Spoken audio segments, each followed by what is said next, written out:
ආයිබෝවන් ආදරණීය දුවේ පුතේ ඔයගොල්ලොන්ට දැන් මේ දවස්වල අපි පුනරීක්ෂණ පන්තියේ සාකච්ඡා කරගෙන යන්නේ සද්ධර්මාලංකාරය. දැන් සද්ධර්මාලංකාරයෙන් ඔයගොල්ලොන්ට ප්‍රශ්න දෙකක් සාකච්ඡා කරලා තියෙනවා. සද්ධර්මාලංකාරයේ කෘතිය පිළිබඳව පැහැදිලි කරලා දීලා තියෙනවා. ඊට පස්සේ ඔයගොල්ලොන්ට සද්ධර්මාලංකාරයට අයිති කතාවස්තු පැහැදිලි කරලා දීලා තියෙනවා. දැන් සද්ධර්මාලංකාරය කියන කෘතියට අයිති කතාවස්තු වෙන්නේ පුතේ සුවර්ණ තිලක කතාවස්තුවයි නන්දි වාණිජ කතාවස්තුවයි. දැන් මම මේක කියන්න හේතුවක් තියෙනවා පුතේ. මොකද ඒකට හේතුව දැන් පුතේ සද්ධර්ම රත්නාවලියට අයිති වෙන්නේ මට්ට කුණ්ඩලී කතාවස්තුවයි කුණ්ඩලකේසී කතාවස්තුවයි. ජාතක පොතට අයිති වෙන්නේ චුල්ලදනුද්දර ජාතකයයි චන්ද්‍රකින්නර ජාතකයයි. පූජාවලියට අයිති වෙන්නේ අනුරුද්ධ කුමාර කතාවස්තුවයි ජීවක කතාවස්තුවයි. දැන් මේක කියන්න හේතුවක් තියෙනවා. දැන් ඔයගොල්ලෝ ප්‍රශ්න වලට පිළිතුරු ලියද්දි පළවෙනියට මතක තියාගන්න ඕන ජාතක පොතෙන් ප්‍රශ්නයක් අහලා තියෙනවා නම් ඒකට ජාතක පොතට අදාළ කතාවස්තු දෙක විතරයි ඔයාලට උදාහරණයට ගන්න පුළුවන්. එහෙනම් ජාතක පොතෙන් අහන ප්‍රශ්නෙට ලියන්න ඕන චුල්ලදනුද්දර ජාතකයයි චන්නකින්නර ජාතකයයි කියන දෙක පදනම් කරගෙන. පූජාවලියෙන් අහන ප්‍රශ්නයකට ඔයාලා පිළිතුරු ලියන්න ඕන අනුරුද්ධ කුමාර කතාවස්තුවයි ජීවක කතාවස්තුවයි විතරක් උදාහරණයට අරගෙන. දැන් මට හම්බ වුණා ප්‍රශ්න පත්‍ර බලනකොට එක දරුවෙක් පිළිතුරු ලියලා තිබ්බා ජාතක පොතෙන් ලියන්න තියෙන එකට බලද්දි ලියලා තියෙන්නේ මට්ට කුණ්ඩලී කතාවස්තුවයි කුණ්ඩලකේසී කතාවස්තුවයි. පුතේ කොච්චර හොඳ උත්තරයක් ලිව්වත් වැඩක් නැහැ. කතාවස්තු මාරු වීම නිසා ලකුණු බිඳුව තමයි දෙන්න වෙන්නේ. මොකද අපි තේරුම් ගන්න ඕන දෙයක් අපිට පළවෙනියට නිර්දිෂ්ට පොත පිළිබඳ අවබෝධයක් නැත්නම් අපි හරියට අර ගඟට කපන ඉනි වගේ තමයි පුතේ Taman ලියපු කරුණු ටික. දැන් සමහර වෙලාවට මං හිතන්නේ මෙහෙම පැත්තක් හිතන්නකෝ. සද්ධර්ම රත්නාවලියේ භාෂාව පිළිබඳව හොඳ උත්තරයක් ලියලා තියෙනවා කියන්නකෝ. අහලා තියෙන්නේ ජාතක පොතේ භාෂාව. සද්ධර්ම රත්නාවලියේ භාෂාව පිළිබඳව හොඳ උත්තරයක් තියෙනවා. ලස්සන උත්තරයක්. නමුත් කරන්න දෙයක් නැහැ. අහලා තියෙන ප්‍රශ්නෙට නෙවෙයි පුතේ පිළිතුර තියෙන්නේ. ඒ හින්දා ලකුණු බිඳුව හම්බ වෙන්නේ. හැබැයි ඔයගොල්ලෝ ජාතක පොතෙන් උත්තරේ වැරදිලා හරි කියන්නේ භාෂාව පැත්තක තිබිලා වෙන මොකක් හරි ලියලා තිබ්බා ජාතක පොතෙන් ලියවන ලකුණු දෙකක් හරි හම්බ වෙන්න තිබ්බා. ඒ කියන්නේ මං කිව්වේ සම්පූර්ණ ලකුණු ගන්න නෙවෙයි. නමුත් පුතේ යම්කිසි ලකුණක් හරි ලබා ගන්න තිබ්බා. ඒ හින්දා අපිට මූලිකවම අපේ පොතපත පිළිබඳව හොඳ අවබෝධයක් දැන් පුනරීක්ෂණ පන්තියෙන් ළමයි විදිහට ඔයගොල්ලොන්ට තියෙන්න ඕන. දැන් මං ඔයාලට කියන නූතන පද්‍ය සංග්‍රහය ගන්නකො.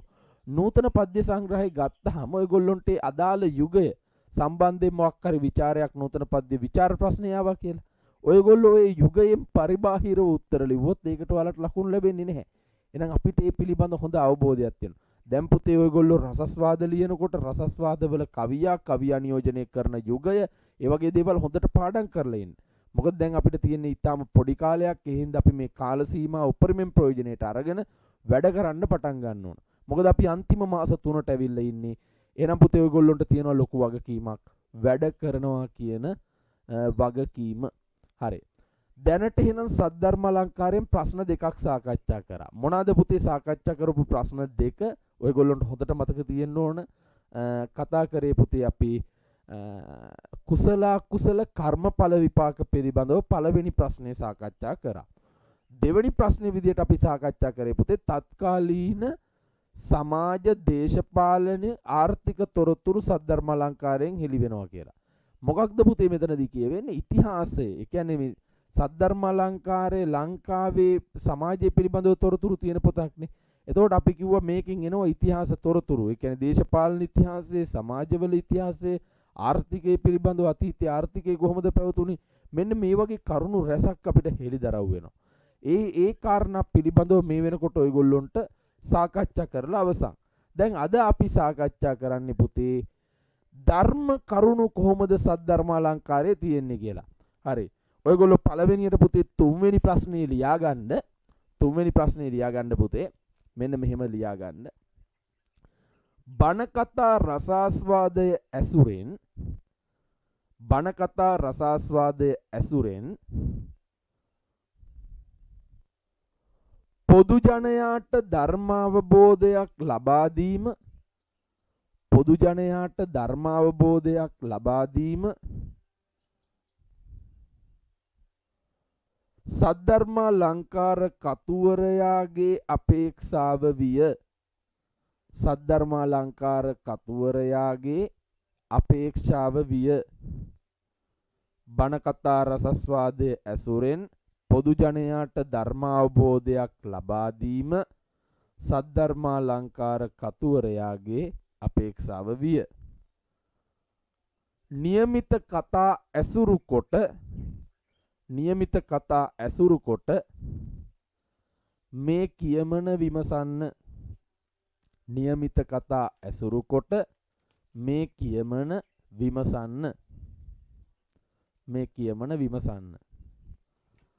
හරි පුතේ.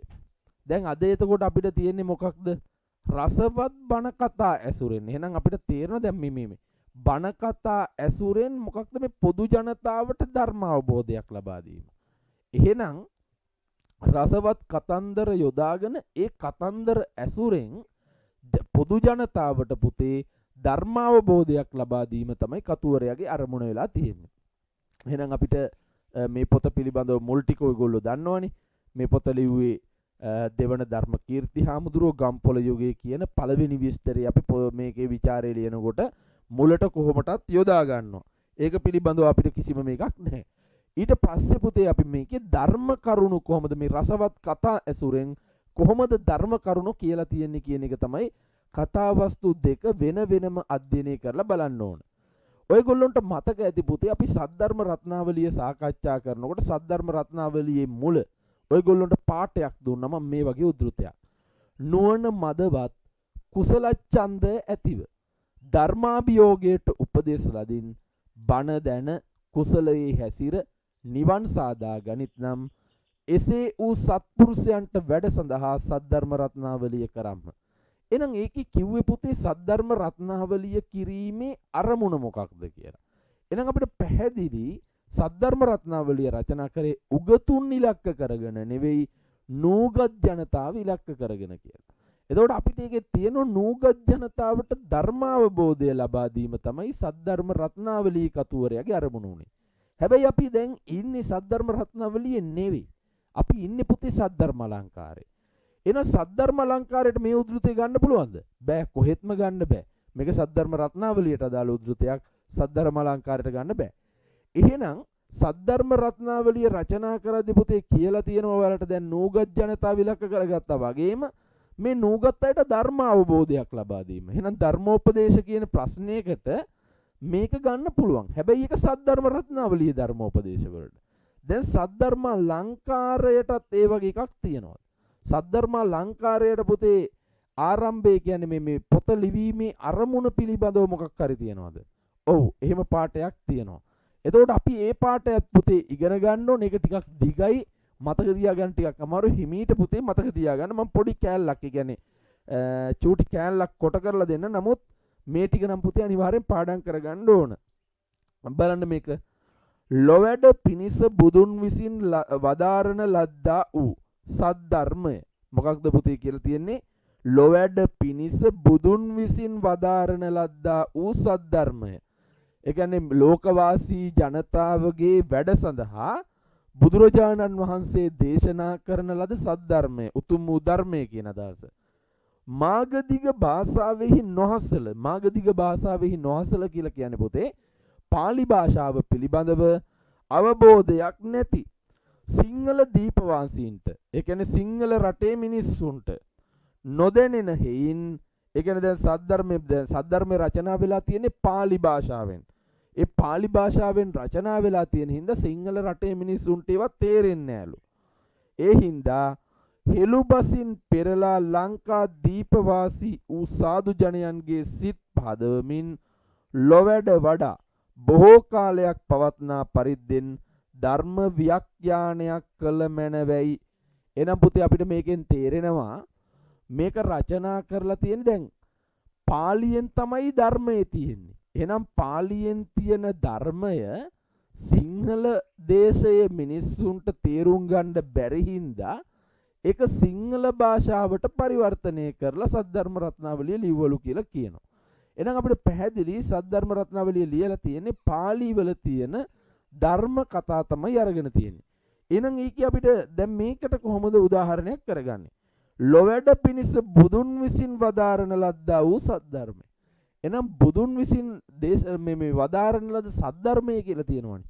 සද්ධර්මය කියලා කියන්නේ ධර්ම අවබෝධය. එහෙනම් මිනිස්සුන්ට ධර්ම අවබෝධය ලබා දීම තමයි මේකේ අරමුණ වෙලා තියෙන්නේ. හැබැයි පාලියේ තිබෙන ධර්ම කරුණු සිංහල ජනතාවට ලබා දීමේ අරමුණින් මේක රචනා කරා කියන අරමුණ අපිට පැහැදිලි වෙනවා.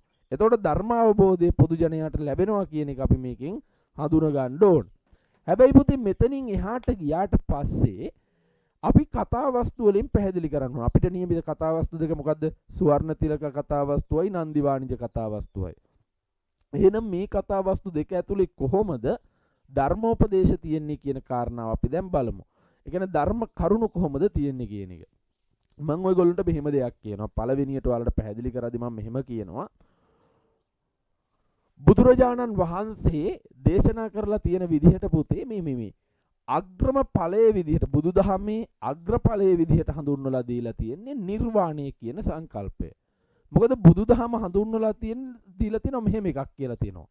දුක්ඛෝ ලෝකෝ පතිට්ඨිතෝ කියලා. මුළු ලෝකයේම දුක මත පවතිනවා කියලා.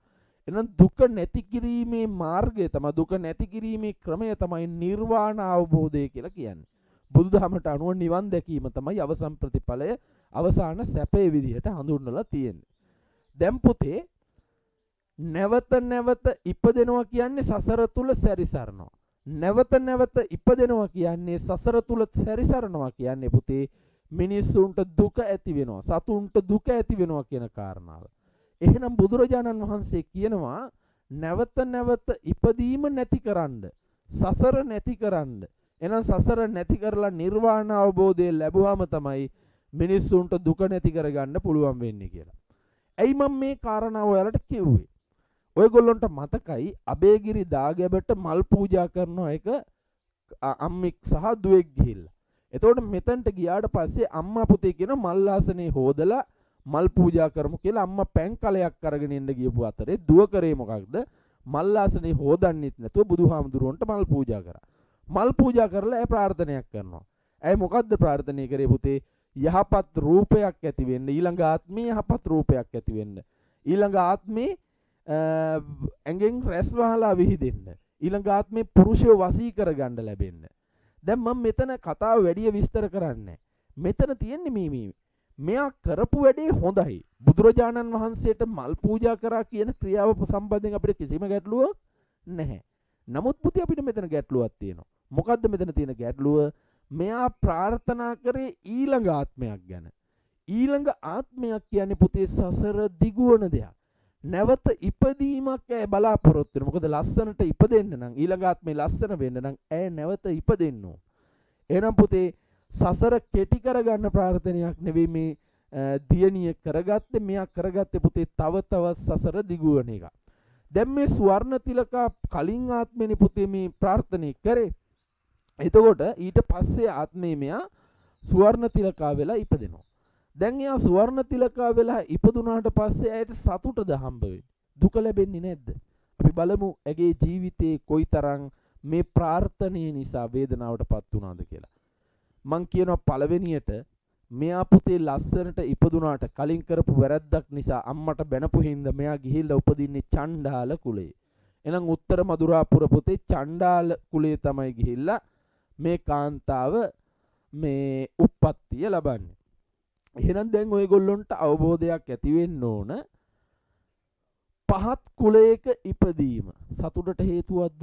නෑනේ. උත්තම ජනතාව විසින් හීන කොට සලකනවා කියලා තියෙන පුතේ. ඒ කියන්නේ දැන් අපිට තේරෙනවා උසස් ජනතාව මේ කුලය කියන එක පුතේ සලකනවා. එතකොට ඒගොල්ලෝ පුතේ පහත් කුලවල කට්ටියට ලොකු ගරු සැලකිල්ලක් ඇති වෙන්නේ නැහැ. එහෙනම් දැන් සුවර්ණ තිලක කොච්චර ලස්සනට ඉපදුනත් සුවර්ණ තිලකට සමාජමය වශයෙන් ලැබුණේ පහත් ස්ථානය. ඒ පහත් ස්ථානයට ලැබුණේ පුතේ කුලය කියන සාධකයේ පදනම් කරගෙන. ඇය කරපු ප්‍රාර්ථනාව ඉෂ්ට වෙලා තියෙනවා. රූමත්ව ඉපදුනා. හැබැයි රූමත්ව ඉපදුනාට ඇයට නැති වෙච්ච පැත්තක් තියෙනවා. ඉපදීම නිසා තමයි මේ දේ උනේ. හැබැයි ඇය පුතේ ඉපදීම නැති වෙන්න ප්‍රාර්ථනාවක් කරලා ඉපදීම නැති කරගත්තා නම් චණ්ඩාල කුලේ ඉපදෙනවද? නැහැ. එහෙනම් චණ්ඩාල කුලේ ඉපදීම ඇයට දුකක්. ඊළඟට පුතේ බලන්න කවුද පුතේ කැමති තමන් ජීවත් වෙන ගෙවල් දොරවල් අතහැරලා දාලා යන්න තමන්ට ඉන්න තැනක් නැති වෙන තත්ත්වයට මහපාරට වැටෙන්න මේ සුවර්ණ තිලකා සහ ඇගේ පියාට ඒ කාරණාවට මුහුණ දෙන්න වෙනවා. මේ උත්තර මදුරාපුරේ පුතේ නායක චණ්ඩාල බ්‍රාහ්මණයාගේ පුතාට සුවර්ණ තිලක විවාහ කරගන්න හිතෙනවා. මේ විවාහ යෝජනාව සුවර්ණ තිලක ප්‍රතික්ෂේප කරනවා. ඒක ප්‍රතික්ෂේප කරද්දී යම් විදිහට බැන්න වෙන්න පුළුවන්. ඉතින් මේ කාරණාව නිසා මේ නායක චණ්ඩාල බ්‍රාහ්මණයාගේ පුතා මේකට උරණ වෙලා රජ්ජුරුව ගාව වීණා වාදනය කරනකොට රජ්ජුරුවන්ට හිමීට කියනවා මෙහෙම ගෑනු කෙනෙක් ඉන්නවා. මේ ගෑනු කෙනා උසස් කුලවල කට්ටිය විතරයි ප්‍රාර්ථනා කරන්නේ, තමන්ගේ කුලේ කට්ටියව ප්‍රාර්ථනා කරන්නේ නැහැ කියලා. දැන් මේකෙන් පුතේ පැහැදිලි වෙන්නේ මොකක්ද? එකක් ඔයගොල්ලෝ දැනගන්න ඕන මේ කාලේ කුලවලට අනුව තිබ්බා කුල ක්‍රමයේ හැඳුන්වුවා පුතේ වර්ණ ධර්ම සංකල්පය කියලා. ඊට පස්සේ පුතේ ඒ කුලවලට අයත් රාජකාරි සධර්ම සංකල්පය කියලා හැඳුන්වුවා. බීසි කරන ළමයි මේක පිළිබඳව හොඳ අවබෝධයක් තියෙනවා. මොකක්ද පුතේ වර්ණ ධර්ම සංකල්පය කියලා කියන්නේ? පළවෙනි කුලේ බ්‍රාහ්මණ, ඊළඟට ශාස්ත්‍රීය, ඊළඟට වෛශ්‍ය, ඊට පස්සේ ශූද්‍ර කියන කුල හතර තමයි පුතේ වර්ණ ධර්ම සංකල්පය කියලා කියන්නේ. ඊට පස්සේ සධර්ම සංකල්පය කියලා කියන්නේ ඒගොල්ලොන්ට අයත් රාජකාරී. අපි දන්නවා බ්‍රාහ්මණයන්ට තියෙන ප්‍රධානම රාජකාරී දෙක තමයි පුතේ ඉගෙනවීම සහ ඉගෙනීම. තමන් ඉගෙන ගන්නත් පුළුවන්, උගන්වන්නත් පුළුවන්. ඊළඟට ශාස්ත්‍රයන්ට තියෙන රාජකාරිය තමයි තමන්ට ඉගෙන ගන්න පුළුවන්, හැබැයි උගන්වන්න බෑ. ඒගොල්ලොන්ට රාජ්‍ය පාලනය කියන ප්‍රධාන කොටස පුතේ ශාස්ත්‍රයන්ට පැවරිලා තියෙනවා. මම මේ ප්‍රධාන ටිකක් විතරයි කියන්නේ. වෛශ්‍යයන්ට පුතේ තියෙන ප්‍රධානම දේ තමයි වෙළඳාම කියන කොටස. ඒගොල්ලොන්ගේ ප්‍රධාන රාජකාරිය වෙලා තියෙන වෙළඳාම් කරන එක. ශුද්‍ර කියන කට්ටියට තියෙන්නේ පුතේ මෙහෙකාර සේවය. යාලට ඉගෙන ගන්න අයිතියක් නැහැ. කිසිම දෙයක් ඒගොල්ලොන්ට අයිති නැහැ. එහෙනම් තමන්ට අයිති නැති වැඩ තමන්ට කරන්න පුළුවන්ද? එහෙනම් ශුද්‍ර කුලේ ඉපදුනා නම් ශුද්‍රයෙක්ට පුතේ ඉගෙන ගන්න බෑ. වේද පොත් කියවන්න බෑ. එයාලට අවසර නෑ ඒවා. එහෙනම් එහෙම දෙයක් කරොත් ඒක වැරැද්දක් විදිහට තමයි පුතේ සැලකෙන්නේ. දැන් සුවර්ණ තිලකා මේ තරම් ගැඹුරු කුල ක්‍රමයක් මේ රටේ පවතිනකොට එතකොට වර්ණ ධර්ම සධර්ම සංකල්ප පුතේ රාජ්‍ය පරිපාලනයේදී ක්‍රියාත්මක වෙනකොට ඇය වංශවතුන් ප්‍රාර්ථනා කරනවා. අඩු කුලයේ කෙනෙක්ට පුතේ ඉහළ කුලයක කෙනෙක් සමග විවාහ වෙන්න බෑ. ඒක සම්පූර්ණ පටහැනි. ඒ හින්දා රාජ්‍ය නීතියට පුතේ සධර්ම සහ වර්ණ ධර්ම පැවතීම නිසා රජුරුව මොකද කරන්නේ? සුවර්ණ තිලකා සහ ඇගේ පියා රටින් පිටුවහල් කරලා දානවා. දැන් මේ පිටුවහල් කරලා දානකොට ඇයට ඉඳපු ගෙදර අහිමි වුණා. ඇයට පුතේ ඉන්න තැනක් නැහැ. මහපාරේ ජීවත් වෙන්න උනේ. ඊටාම දුෂ්කර ජීවිතයක්. එහෙන් බැලුවාම පුතේ මේ දුෂ්කරතාවලට දුකටපත් වෙන්න හේතු උනේ මොකක්ද? ඉපදීම. ඉපදුනේ නැත්තම් පුතේ ගෙවල් අහිමි වෙන්න දෙයක් වෙනවද? නෑ. ඉපදුණු හින්දා තමයි පුතේ මේ හැම දුකක්ම විඳින්නේ. අපිත් එහෙමයි. අපි ඉපදුණු හින්දා තමයි අපිට දුක් විඳින්න ලැබෙන්නේ, සැප විඳින්න ලැබෙන්නේ. එහෙනම් අපි ඒක තේරුම් ගන්න ඕන. ඊළඟට සුවර්ණ තිලකා අකාලයේ මිය යනවා. තරුණ කාලෙම මිය යනවා. එතකොට අපි දන්නවා උද්දාල බ්‍රාහ්මණයාගේ ශිෂ්‍යෝ වගේක් ඇවිල්ලා පළවෙනියට පුතේ ඇතෙක්ට රාපෝල සුවර්ණ තිලක මරලා දාන්න හදනවා. ඒක අසාර්ථක වෙලා පස්සේ පුද්ගලයෝ වගේකට මුදල් දීලා සුවර්ණ තිලකව ඝාතනය කරනවා කියලා තියෙනවා. එතකොට සුවර්ණ තිලකගේ ජීවිතේ අකාලේ විනාශ වුණේ නැවත ඉපදීම නිසා. සුවර්ණ තිලක ඉපදුනේ නැත්නම් සුවර්ණ තිලකෙක් මැරෙන්නේත් නැහැ. ඉපදෙන හැම කෙනෙක්ම මරණයටපත් වෙනවා. මරණයටපත් වෙනවා කියන්නේ මරණ දුක තමන්ට හිමි වෙනවා. එහෙනම් අපිට පැහැදිලි මෙතනින් කියන්න හදලා තියෙන්නේ ගැඹුරු ධර්ම කරුණ. මොකක්ද ගැඹුරු ධර්ම කරුණ පුතේ? නිර්වාණයෙන් මෙපිට මිනිසුන්ට සතුටක් නැහැ කියන කාරණාව. එහෙනම් බුදුදහම කියන ප්‍රධාන සංකල්පය කියලා තියෙනවා. දැන් සුවර්ණ තිලක කතාවස්තු අපි රහ කර කියෙව්වට ඒක ඇතුලෙන් පුතේ දීලා තියෙනවා. සංසාරය තුල ජීවත් වෙනවා කියන්නේ දුකක්. ඉපදීම කියන්නේ දුකක්. එහෙනම් ඉපදීම නැති කරලා සංසාරය නැති කරලා නිර්වාණ අවබෝධය තමයි කරගන්න ඕන. සුවර්ණ තිලක තව තවත් සසර ඉන්න ඉපදීම වැඩි කරන ප්‍රාර්ථනයක් කරගෙන ඇය දුකටපත් වුණා. එහෙනම් සුවර්ණ තිලක වගේ දුකටපත් වෙන්න එපා. තමන්ගේ ජීවිත මීට වඩා හොඳට හදාගන්න කියන ධර්මෝපදේශය ධර්මාවබෝධය පුතේ පොදු ජනයාට රසවත් කතන්දරයක් ආශ්‍රයෙන් ලබා දීලා තියෙනවා. එතකොට අපි එකෙන් එකට පුතේ මේවා පිළිබඳව සාකච්ඡා කරගෙන යන්න ඕන. හරි අපි මේක පළවෙනි කාරණාවනේ මෙතන සාකච්ඡා කරේ. ඊළඟ ඒවා සාකච්ඡා කරන්න කලින් පොඩ්ඩක් නෝට් එක ලියාගෙන සාකච්ඡා කරගෙන යමු. හරි ආරම්භයක් ගන්න බෙහෙම පුතේ. ලියා ගන්න මෙහෙම.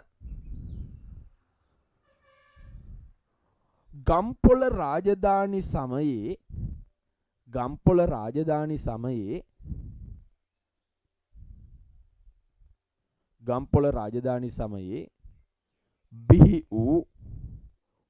වූ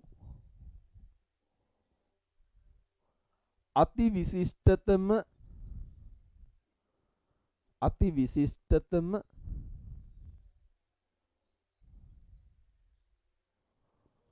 ගද්‍ය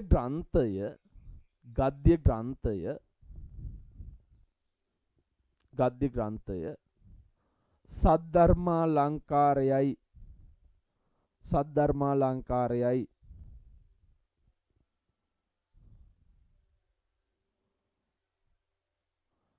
ජයබාහු ධම්මකීර්ති හෙවත්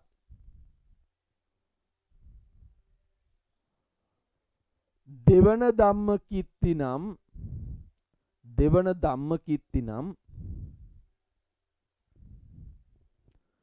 හිමි නමක් විසින්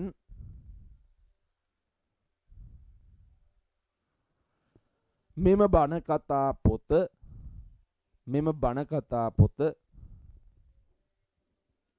රචනා කර තිබේ.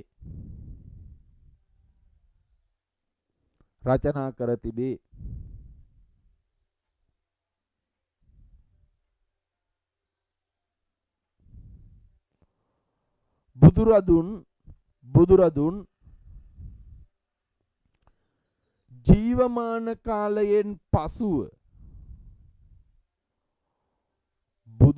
ජීවමාන කාලයෙන් පසුව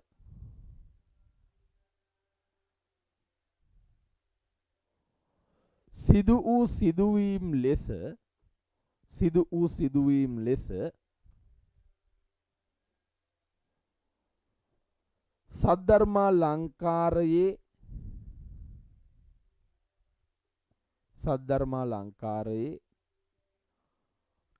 කතා හඳුනාගත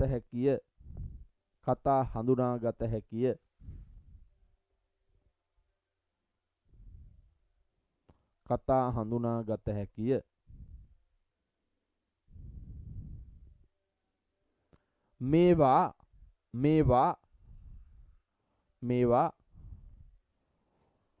ලංකාව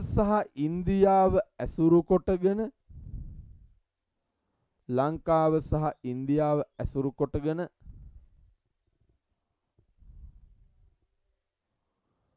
බිහි වූ කතා යනුවෙන්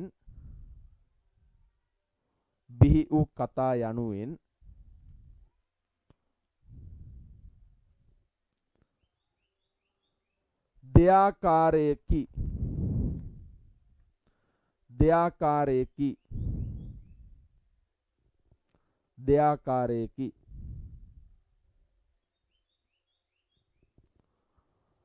සද්ධර්මාලංකාර කතුවරයා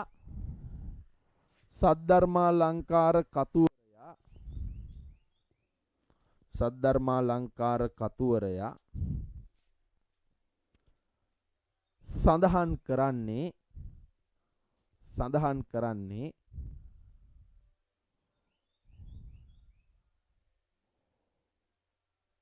බුදුරදුන්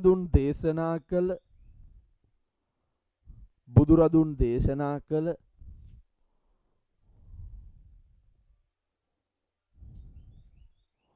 උතුම්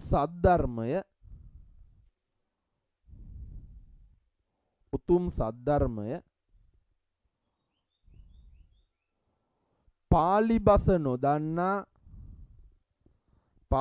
නොදන්නා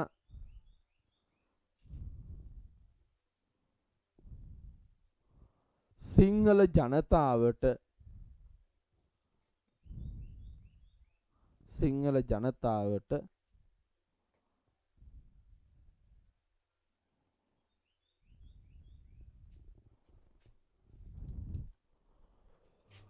ස්වභාෂාවෙන් ස්ව තමන්ගේ භාෂාවෙන් කියන ස්වභාෂාවෙන්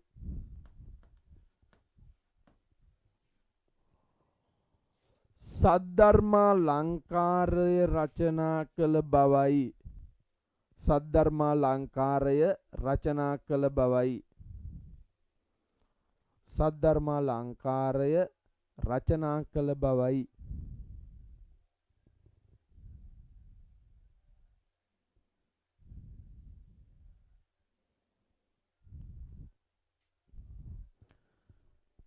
මේන් පැහැදිලි වන්නේ මේන් පැහැදිලි වන්නේ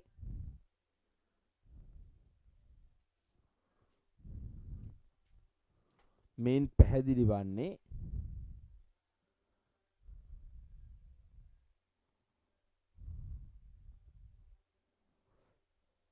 සද්ධර්මාලංකාරය තුල සද්ධර්මාලංකාරය තුල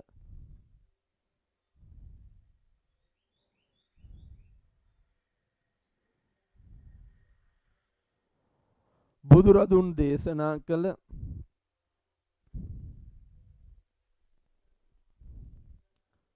උතුම් ධර්ම කරුණු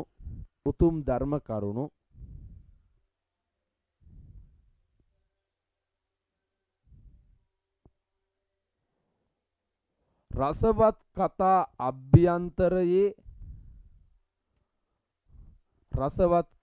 අභ්‍යන්තරයේ අන්තර්ගත කර ඇති බවයි. අන්තර්ගත කර ඇති බවයි. අන්තර්ගත කර ඇති බවයි.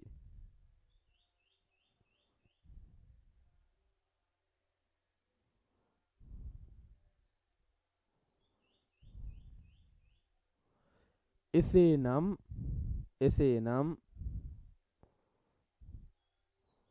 පොදු ජනතාවට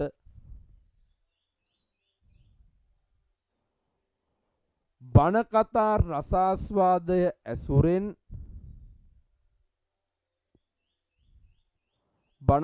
රසාස්වාදය ඇසුරෙන්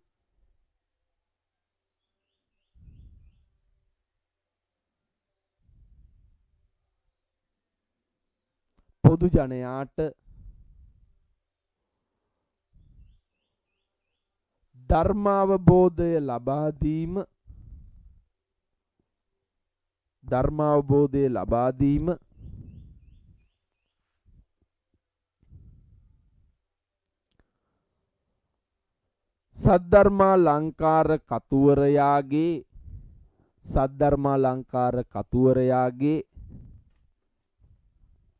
සද්ධර්මාලංකාර කතුවරයාගේ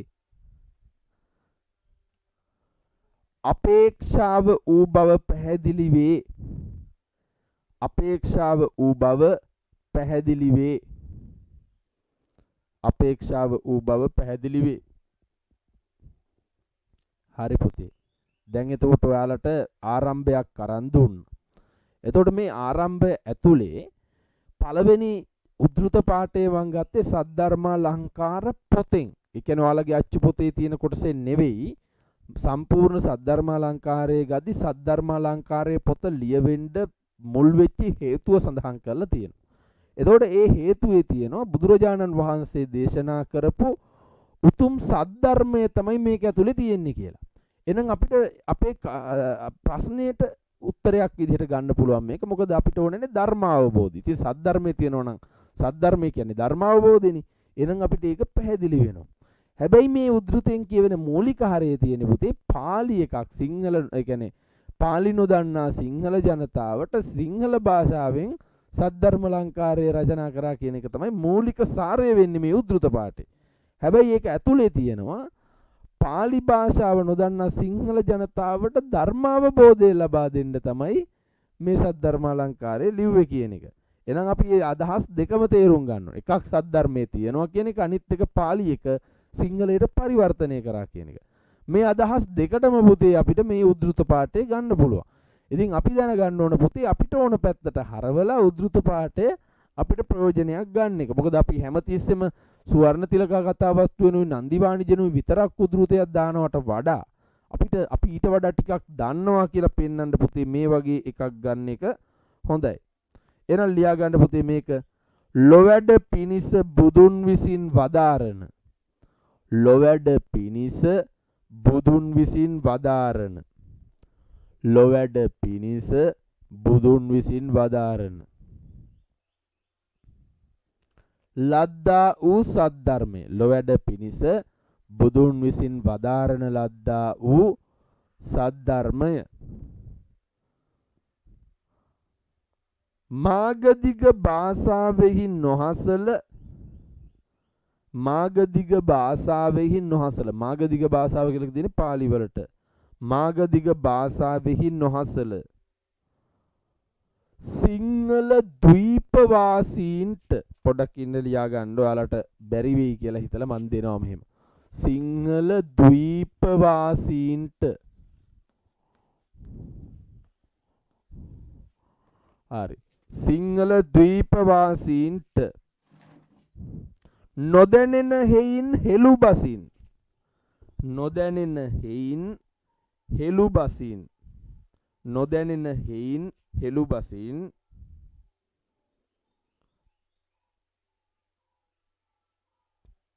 පෙරලා ලංකා ද්වීපවාසී වූ පෙරලා ලංකා ද්වීපවාසී වූ සාදු ජනයන්ගේ සිත් පහදවමින් සාදු ජනයන්ගේ සිත් පහදවමින් සාදු ජනයන්ගේ සිත් පහදවමින් ලොවැඩ වඩා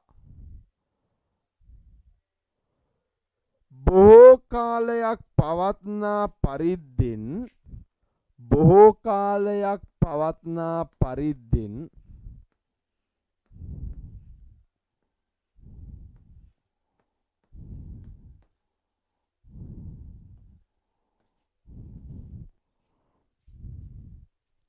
ධර්ම ව්‍යාඛ්‍යානයක් ඔන්න බෝඩ් එකේ දාලා තියෙනවා ධර්ම ව්‍යාඛ්‍යානයක්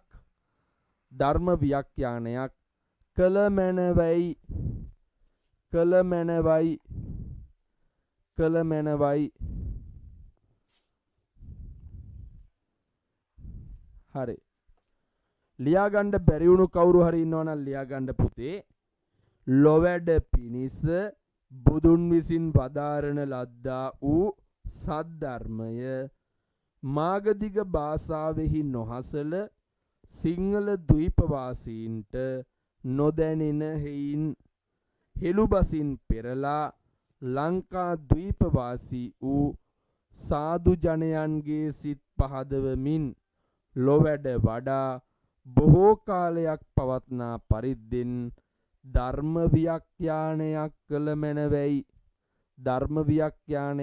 මැනවයි එහෙනම් පුතේ ආරම්භය සාර්ථකයි ආරම්භය අපි ගත්තා අවශ්‍ය කරුණු ටික පැහැදිලි කරලා දැන් අපි කතා කරන්න ඕන කතාවස්තු දෙකෙන් කතා කරන්න යද්දි මම ඔයාලට සුවර්ණ තිලක කතාවස්තුවෙන් එක කරුණක් පැහැදිලි කරා තව චුට්ටක් තියෙනවා අපි ඒ කරුණ පැහැදිලි කරලාම ඊටු ටික පැහැදිලි කරලා දෙන්න මොකද මම එකපාරම පැහැදිලි කරාම ඔයාලට එක දිගට ලියන් යද්දි එපා වෙනවා මම ඒක වළක්වන්න තමයි කරේ එක ධර්ම කරුණක් පළවෙනියට පැහැදිලි කරලා ඊළඟ ධර්ම කරුණ අරක උත්තරේ ලැබුවට පස්සේ ඊළඟ ධර්ම කරුණ පැහැදිලි කරලා දෙන්නම් කියලා. ඒකට පොඩ්ඩක් අහගෙන ඉන්නවා ලියනවා. කැඩි කැඩිනේ මේවා වෙන්නේ.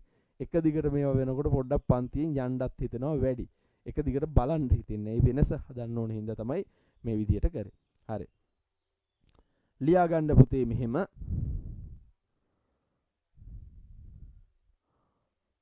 රසවත් බණ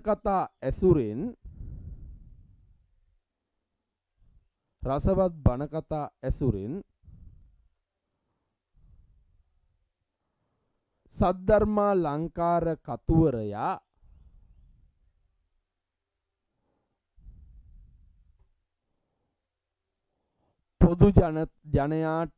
පොදු ජනයාට ධර්මාවබෝධයක් ලබා දීමට ධර්මාවබෝධයක් ලබා දීමට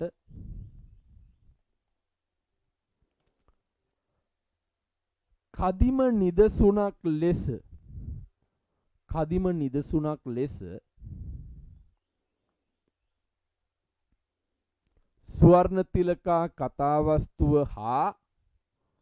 ස්වර්ණතිලකා කතාවස්තුව හා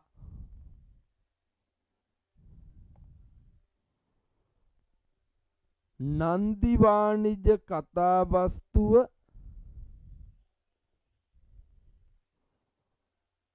හඳුන්වා දිය හැකිය. නන්දි වාණිජ කතාවස්තුව හඳුන්වා දිය හැකිය.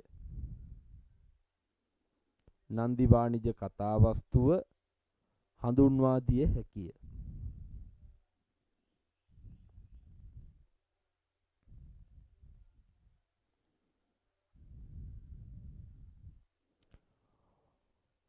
බුදුරදුන් දේශනා කළ ආකාරයට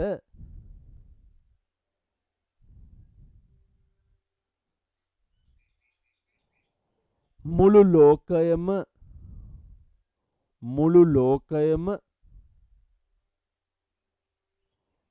දුක මත පිහිටා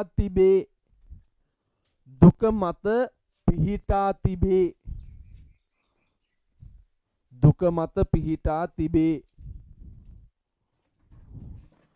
පුතේ වෙනම උද්ෘතයක් නෙවෙයි, ඔයාලා ලියන තැනම මෙන්න මේක ලියා ගන්න. අපි දන්න ධර්ම කරුණු පොඩ්ඩක් ලියා ගන්න එක අපිට ලකුණක් ගන්න පුළුවන් නේ. දුක්ඛෝ මේක ඔයාලා ලියන රූල් එකෙම හැමම ලියා ගන්න ඕන, වෙනම තැන්වල දාන්නේ නැතුව. දුක්ඛෝ ලෝකෝ පතිට්ඨිතෝ. දුක්ඛෝ ලෝකෝ පතිට්ඨිතෝ එක තැන ලියා ගන්න මේක.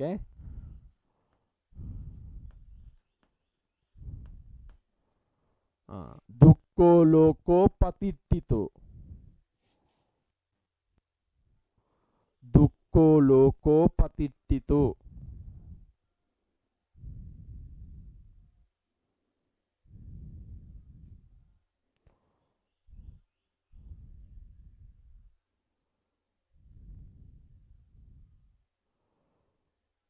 යනුවෙන්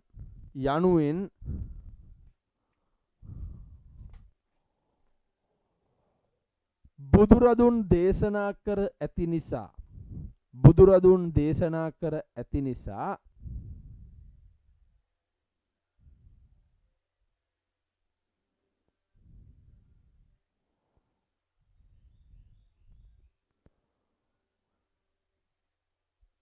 දුක මත පිහිටා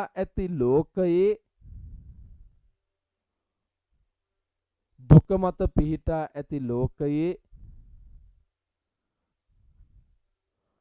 නැවත නැවත ඉපදීම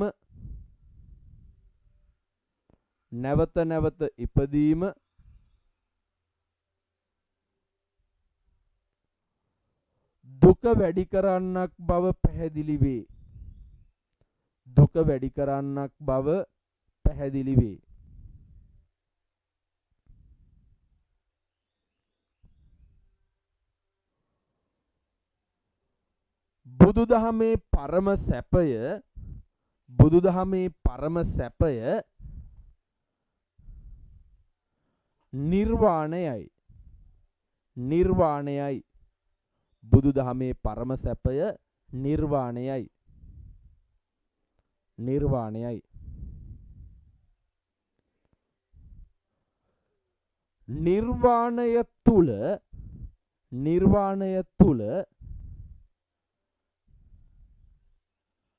නැවත ඉපදීමක් නැත.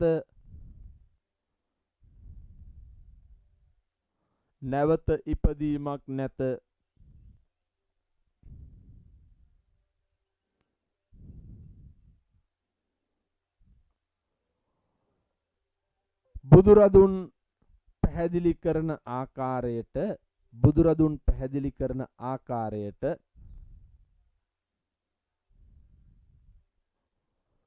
දුක නැති කිරීමට නම්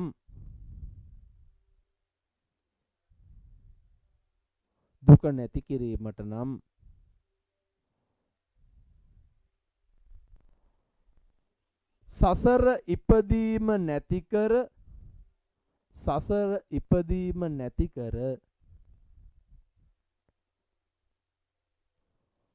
නිර්වාණාවබෝධය ලබාගත යුතුය. නිර්වාණාවබෝධය ලබාගත යුතුය.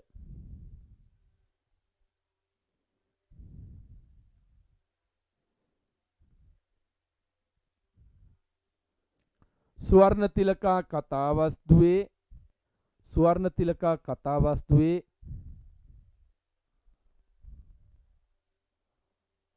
අබේගිරි දාගැබට මල් පූජා කළ දියණිය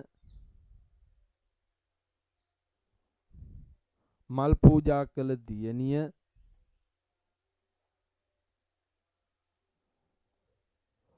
බුදුන්ට මල් පූජා කිරීමෙන්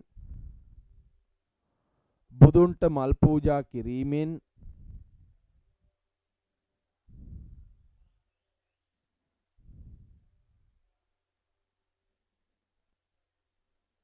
ඊටාම වටිනා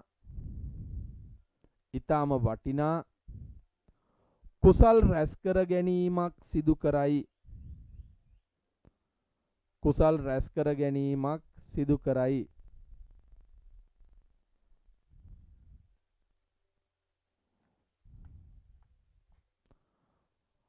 නමුත් ඇය කුසල් රැස් කරගෙන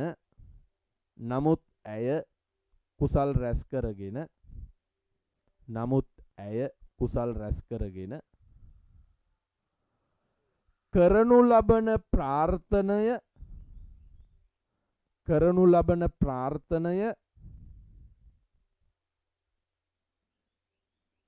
කරනු ලබන ප්‍රාර්ථනය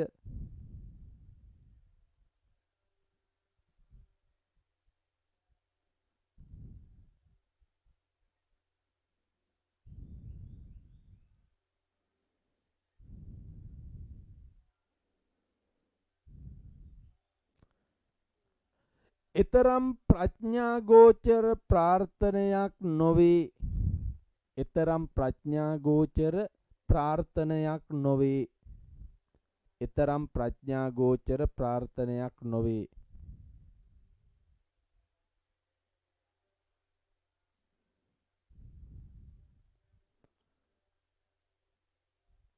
ඇය ප්‍රාර්ථනා කරන්නේ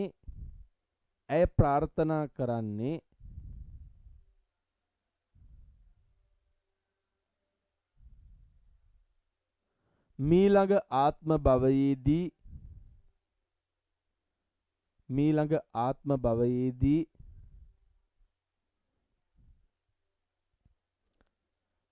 ඇය රූමත්ව උපදින ලෙසත්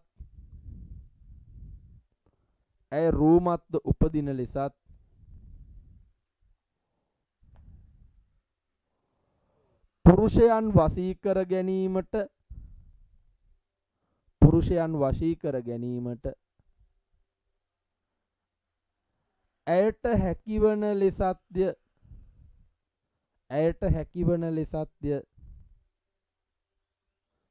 හැකිවන ලෙසත්ය.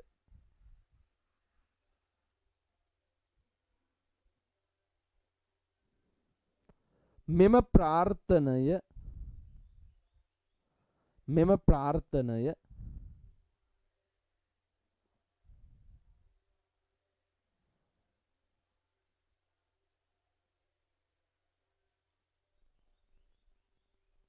ඉපදීම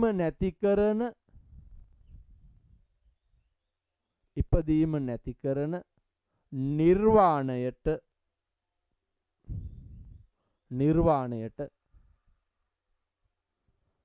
සම්පූර්ණ ප්‍රතිවිරුද්ධ ක්‍රියාවකි.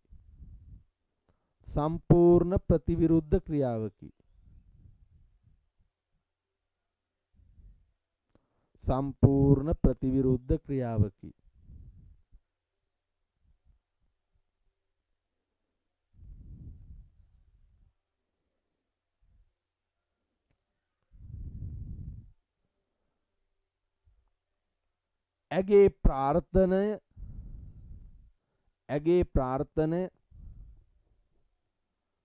නැවත ඉපදීමක් බලාපොරොත්තු වන නැවත ඉපදීමක් බලාපොරොත්තු වන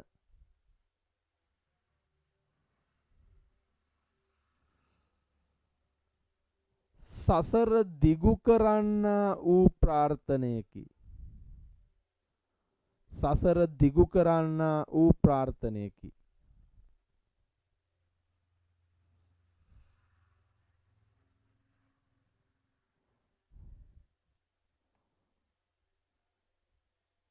නැවත ඉපදීම නැවත ඉපදීම සසර දිගුවීම සසර දිගුවීම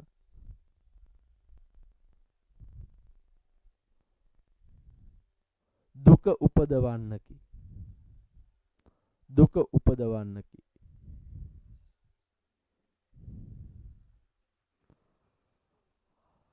මෙම දියණිය මියගොස් මෙම දියණිය මියගොස්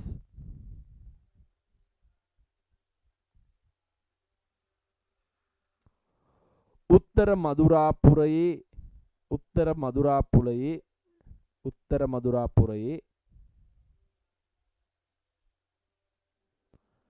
චණ්ඩාල කුලයේ උපදී. චණ්ඩාල කුලයේ උපදී.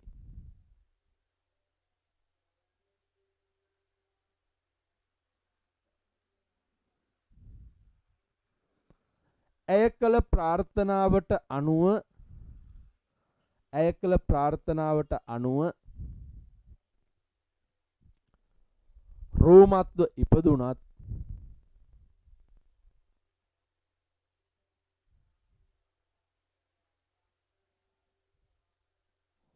රෝමත්ව ඉපදුනත්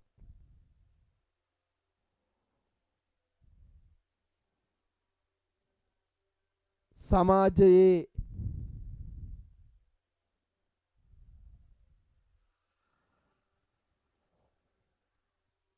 වටිනාකමක් අහිමි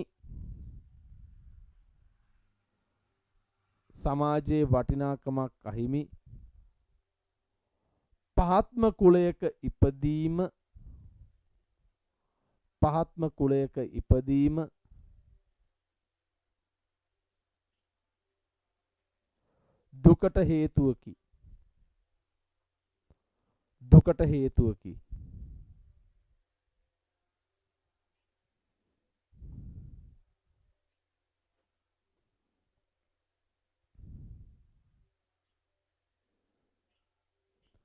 මෙම දුක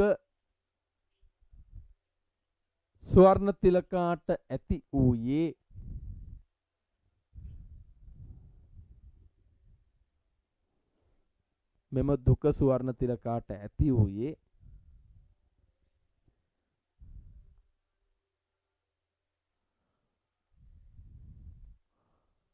නිවන් අවබෝධය වෙනුවට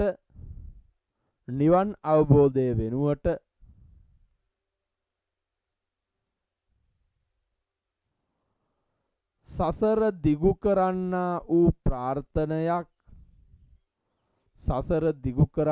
වූ ප්‍රාර්ථනයක්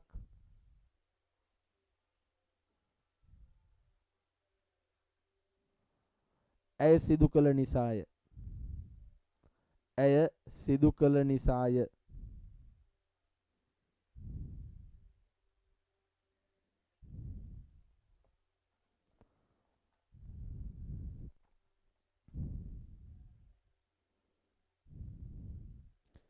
එපමණක් නොව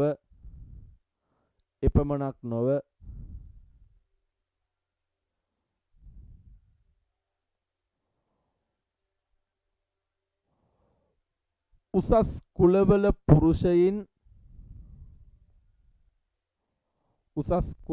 පුරුෂයින් ප්‍රාර්ථනා කිරීමේ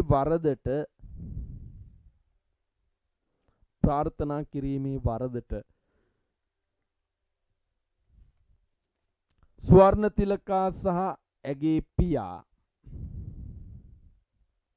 ස්වර්ණ තිලකා සහ ඇගේ පියා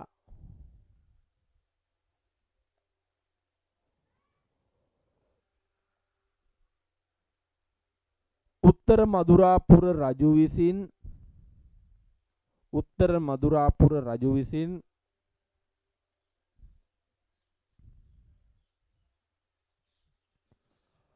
රටින් පිටුවහල් කරයි රටින් පිටුවහල් කරයි රටින් පිටුවහල් කරයි රටින් පිටුවහල් කරයි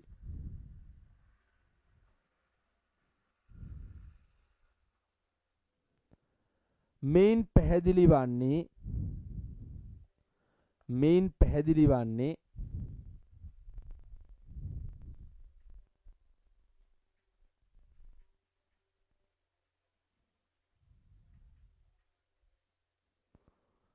ඇයට තම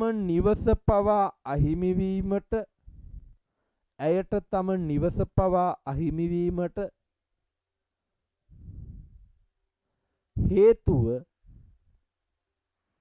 හේතුව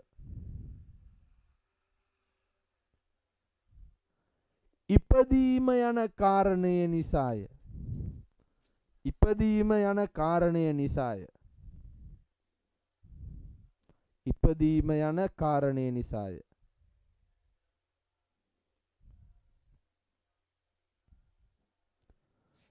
ඇය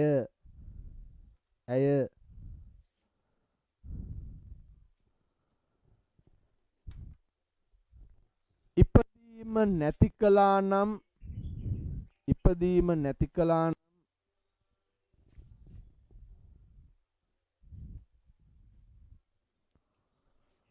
මෙවැනි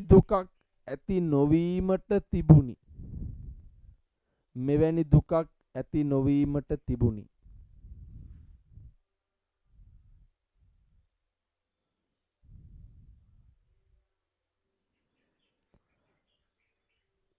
ඉපදෙන ඕනෑම කෙනෙක් මරණයට පත්වේ.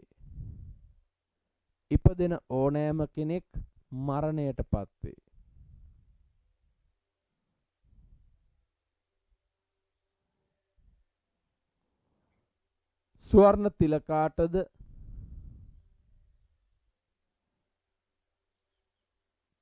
මරණ දුක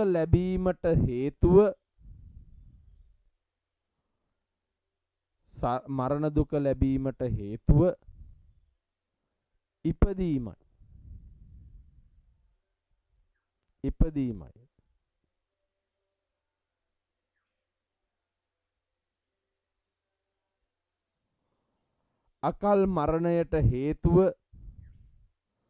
අකල් මරණයට හේතුව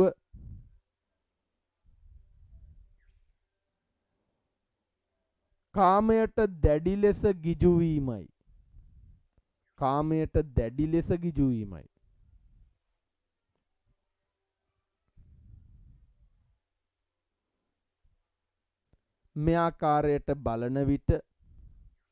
මේ ආකාරයට බලන විට ඊටාම රසවත් කතාවක් ඇසුරෙන්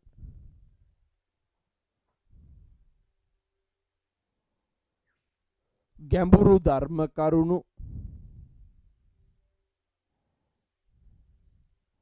සද්ධර්මාලංකාර කතුවරයා පාඨකයා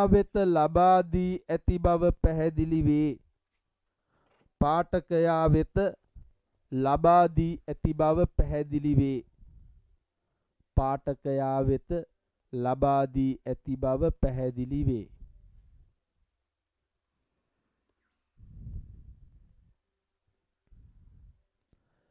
හරි. දැන් පුතේ ඔයගොල්ලොන්ට මූලිකම සුවර්ණ තිලකයක කතා කරන කොටස අපි අද සාකච්ඡා කෙරුවා. එතකොට ඔයගොල්ලොන්ට මේවා හොඳට මතක තියෙන්න ඕන. දැන් බලන්න මේ උද්දෘත පාඨය. මේ මල් පූජාවෙහි අනුසසින් මතු සසර මම උපනෝපන් ජාතියේ යහපත් රූ ඇතිවෙම්වායි. මේ උපනෝපන් ජාති මතු සසර උපනෝපන් ජාති කියන්නේ උපන් ජාති කියන්නේ මන් නැවත ඉපදියන්. සංසාරේ නැවත ඉපදියන් කියලා කරපු ප්‍රාර්ථනෙ හින්දානේ මෙච්චර දුක් අන්දකටපත් උනේ. එහෙනම් ඉපදීම නැති කිරීම නිර්වාණ අවබෝධය කියන එක තමයි බුදුදහමේ පරම හරය. එහෙනම් ඊටාම සියුම් විදිහට රසවත් කතාවක් ඇසුරෙන් සද්ධර්මාලංකාර කතුවරයා බුදුදහමේ ගැඹුරු දර්ශනය පාඨකයාට අවබෝධ කිරීමට උත්සාහ කරලා තියෙනවා. හැබැයි කරුමෙට ලංකාවේ පාඨකයින්ට මේවත් තේරෙනවද කියන එක නම් පුතේ හිතන්න ඕන කාරණාව. මොකද දැන් මේ කතාව මම ඔයාලට පැහැදිලි කරගෙන යනකොට දැන් මේ කියපු කතාව ඔයගොල්ලෝ මීට කලින් හිතුවද?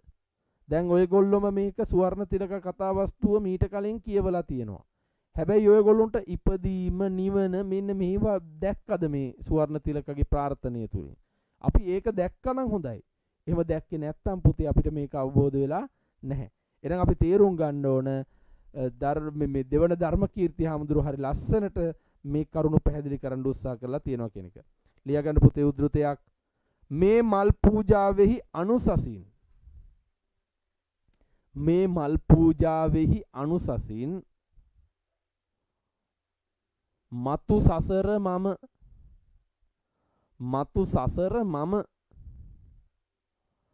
උපනූපන් ජාතියෙහි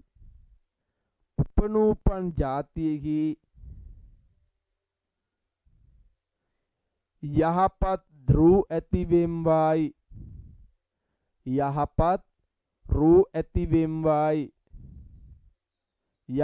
රූ ඇතිවෙම්වායි පුතේ මේ ටික ඇති උද්ෘතයට. නමුත් මම ඔයාලගේ මේ උද්ෘතේ චුට්ටක් දිගට දෙනවා. ඒ දෙන්න හේතුව මෙතනටම ඉලක්ක කරගෙන නෙවෙයි. ඔයගොල්ලන්ට මෙතන වැදගත් වෙන සුවර්ණ තිලක කරපු ප්‍රාර්ථනාවේ වලට කටපාඩම් තියෙන්න ඕන. ඊට පස්සේ ඒවා ඉෂ්ට වෙච්ච විදිය. දැන් මම ඔයාලට මෙහෙම කියනවා. ඔයගොල්ලන්ට විභාග ප්‍රශ්නයකට පුතේ කුසල කර්මඵල විපාක වෙන්න පුළුවන්, පින්පව් වෙන්න පුළුවන්. ඒ මොනවා කෙරුවත් පුතේ මේ උද්ෘත අපිට වැදගත් වෙන උද්ෘත. එහෙනම් සුවර්ණ තිලකා කරපු ප්‍රාර්ථනයට අනුරූපීවනේ සිද්ධ වෙන්නේ.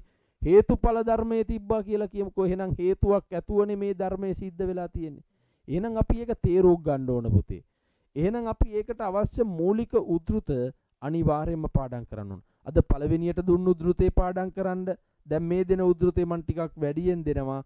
ඒක දිග වුණාට කමක් නැහැ පාඩම් කරගන්න. සද්ධර්මාලංකාරය කියන්නේ පුතේ පිළිතුරු ලියන්න හරිම පහසු පොතක්. පූජාවලියට වඩා ලේසියෙන් ලියන්න පුළුවන්. ඒ හින්දා ඔයගොල්ලෝ අනිවාර්යෙන් පාඩම් කරන්න ඕන. හරි. උද්ෘතේ පුතේ ඊටු ටිකත් මෙහෙම ලියා ගන්න. මනෝඥ වූ පොඩ්ඩක් ලියා ගන්න. බැරි අය ඉන්නවනම් මම ඒක ලියන්නම්කො බෝඩ් එකේ. මනෝඥ වූ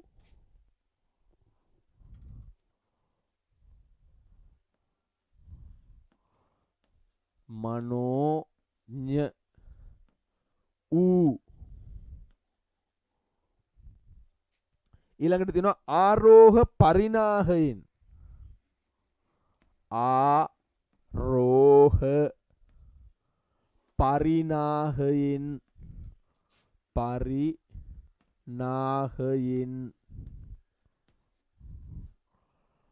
මනෝඥ වූ ආරෝහ පරිණාහයෙන්. ආරෝහ පරිණාහය කියන්නේ උසට සරිලන මහත පුතේ. එහෙනම් මනෝඥ වූ ආරෝහ පරිණාහයෙන් යුක්ත වෙම්වායි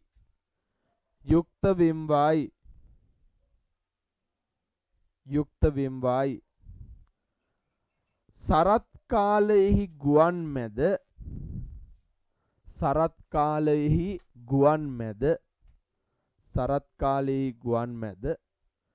දිලිසෙන සූර්ය මණ්ඩලය පරිද්දෙන්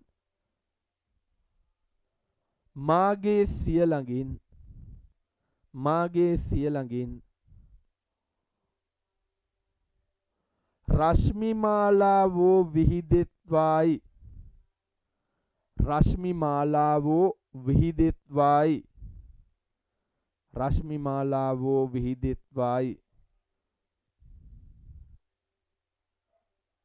මා දුටුවා වූ යම්ම පුරුෂයෙක්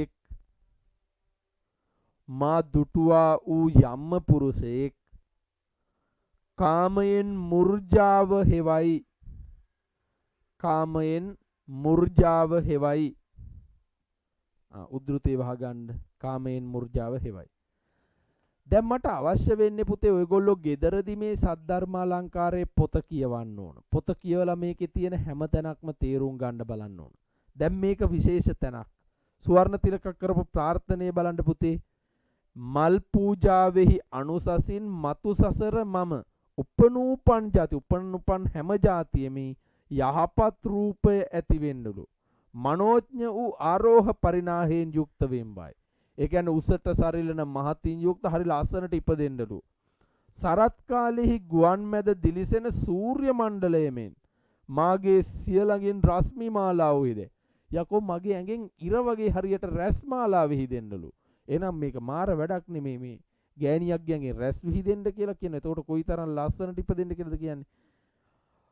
දුටුවාහු යම් පුරුෂේ කාමයෙන් මුර්ජාව හේවයි. මාව දැක්කොත් කවුරු හරි පිරිමියෙක් මත් වෙලා යන්නලු. කාමයෙන් මත් වෙලා යන්නලු. එහෙනම් Tamanට වශී වෙන්න කියලානේ ප්‍රාර්ථනා කරන්නේ. එහෙනම් සුවර්ණ තිලකගේ ප්‍රාර්ථනය අපිට හරි පැහැදිලි. ඊළඟ භවයක් ප්‍රාර්ථනා කරලා තියෙනවා. ඉපදීමක් ප්‍රාර්ථනා කරලා තියෙනවා. ඒ හින්දා ඇයට ඉපදීමේ දුක ඇති වෙලා තියෙනවා. එහෙනම් අපිට ඒක පැහැදිලිනේ.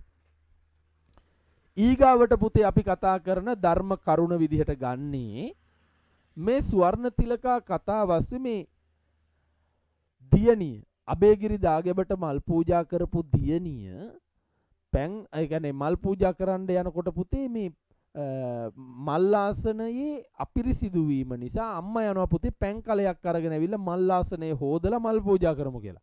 ඊට කලින් මේ දුව මල් පූජා කරනවා. එතකොට අම්මා පැන් කලේ අරගෙන යනකොට තේරුමක් නැහැ පුතේ පැන් අරගෙන යනකොට කෙල්ල මල් පූජා කරලා ඉවරයි. තේරුමක් නැහැ.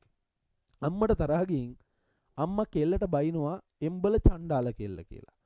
එතකොට මෙහෙම බැන්නට පස්සේ දුව මොකද අනිත් පැත්තට කියන්නේ පුතේ අම්මට චණ්ඩාල කෙල්ල කියලා බයිනවා. අම්මා බයින එක හරි. අම්මා දරුවෙක්ට බැන්නට දරුවෝ දෙමව්පියොන්ට බයින්නේ නැහැ. දෙමව්පියොත් එක්ක එකට එක කියන්නේ නැහැ. එතකොට දෙමව්පියන්ට ගරු කරන්න ඕනේ. වැඩිහිටියන්ට ගරු කරන්න ඕනේ. මේවා පුතේ සමාජයේ යහපත් ගුණධර්ම විදිහට අපි හඳුර ගන්න දේවල්. එතකොට මේ යහපත් ගුණධර්මයන් මේ දියණිය ගාව මල් පූජා කරන්න ගියපු දියණිය ගාව තියනවද? නැහැ. එහෙනම් මෙයා තමන් බිහි කරපු තමන්ව හදා වඩාගත්තු අම්මට තමයි චණ්ඩාල කෙල්ල කියලා බැන්නේ. ඒකේ ප්‍රතිඵලයක් විදිහට තමයි මේ දියණිය රෝමත්ව ඉපදුනාට චණ්ඩාල කුලේ ඉපදෙන්නේ. එහෙනම් පුතේ කතුවරයා මෙතනින් පැහැදිලි කරන්න උත්සාහ කරන්නේ මොකක්ද? මිනිස්සුන්ට පැහැදිලි කරන්නේ ඊටාම නරක වැඩක් තමයි තමන්ගේ අම්මට බැනීම. වැඩිහිටියන්ට ගරු කරන්න පුරුදු වෙන්න, දෙමව්පියන්ට ගරු කරන්න පුරුදු වෙන්න. එකට එක කියන්න දෙපා කියන යහපත් ධර්ම කරුණු තමයි පුතේ මෙතනින් පැහැදිලි කරලා තියෙන්නේ. එහෙනම් ඒක ධර්ම අවබෝධය පොදු ජනතාවට මේ රසවත් කතන්දරය ඇසුරෙන් තවත් ලබා දෙන ධර්ම අවබෝධයක් විදිහට අපිට මේක හඳුනා ගන්න පුළුවන්. එහෙනම් ලියා ගන්න පුතේ වෙනම ඡේදයකින් මෙහෙම. ස්වර්ණ තිලකා කතා වස්තුව ඇසුරෙන්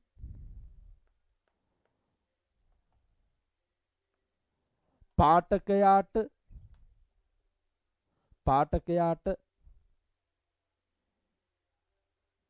ලබා දෙන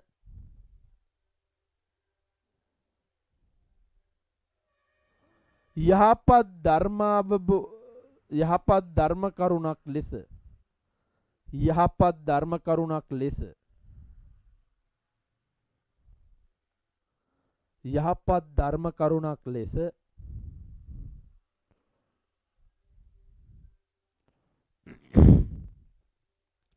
දෙමව්පියන්ට ගරු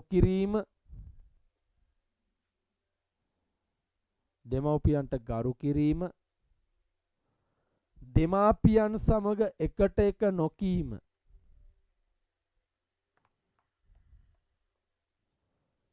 වැනි ධර්ම කරුණු පෙන්වා දිය හැකිය.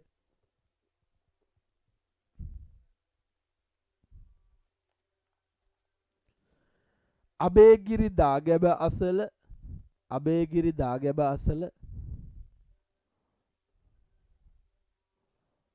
මල්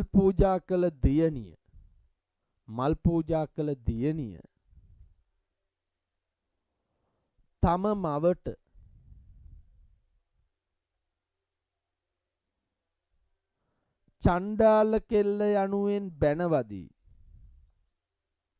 චණ්ඩාල කෙල්ල යනුවෙන් බැනවදී.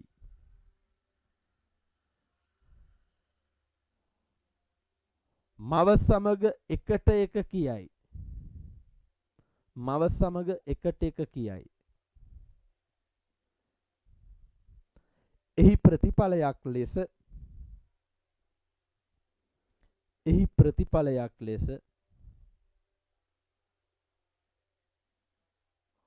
මරණින් පසුව ඇය උපත ලබන්නේ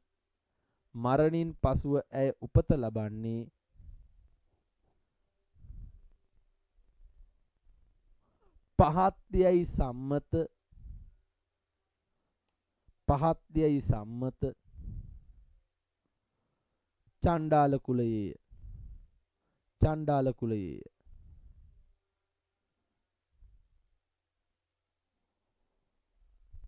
සද්ධර්මාලංකාර කතු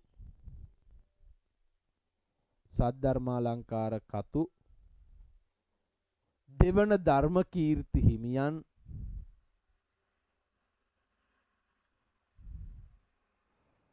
රසවත් කතා ඇසුරෙන්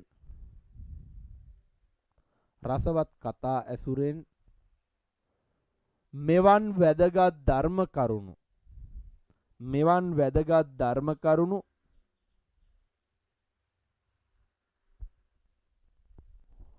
පාඨකයා වෙත ලබා දෙයි.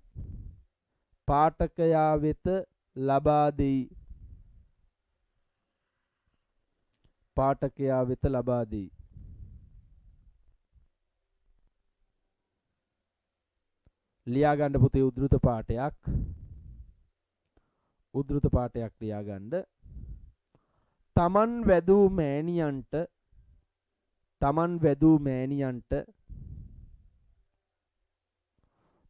වැදූ මෑණියන්ට චණ්ඩාල කෙල්ලයි බිනුවාහුද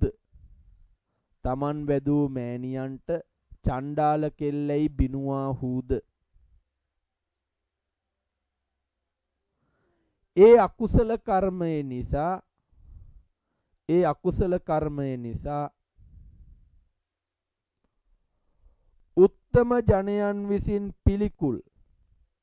උත්තම ජනයන් විසින් පිළිකුල්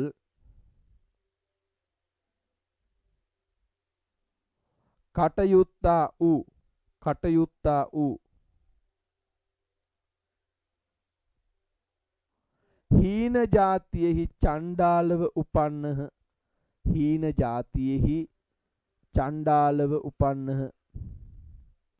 හීන ජාතියෙහි චණ්ඩාලව උපන්නහ.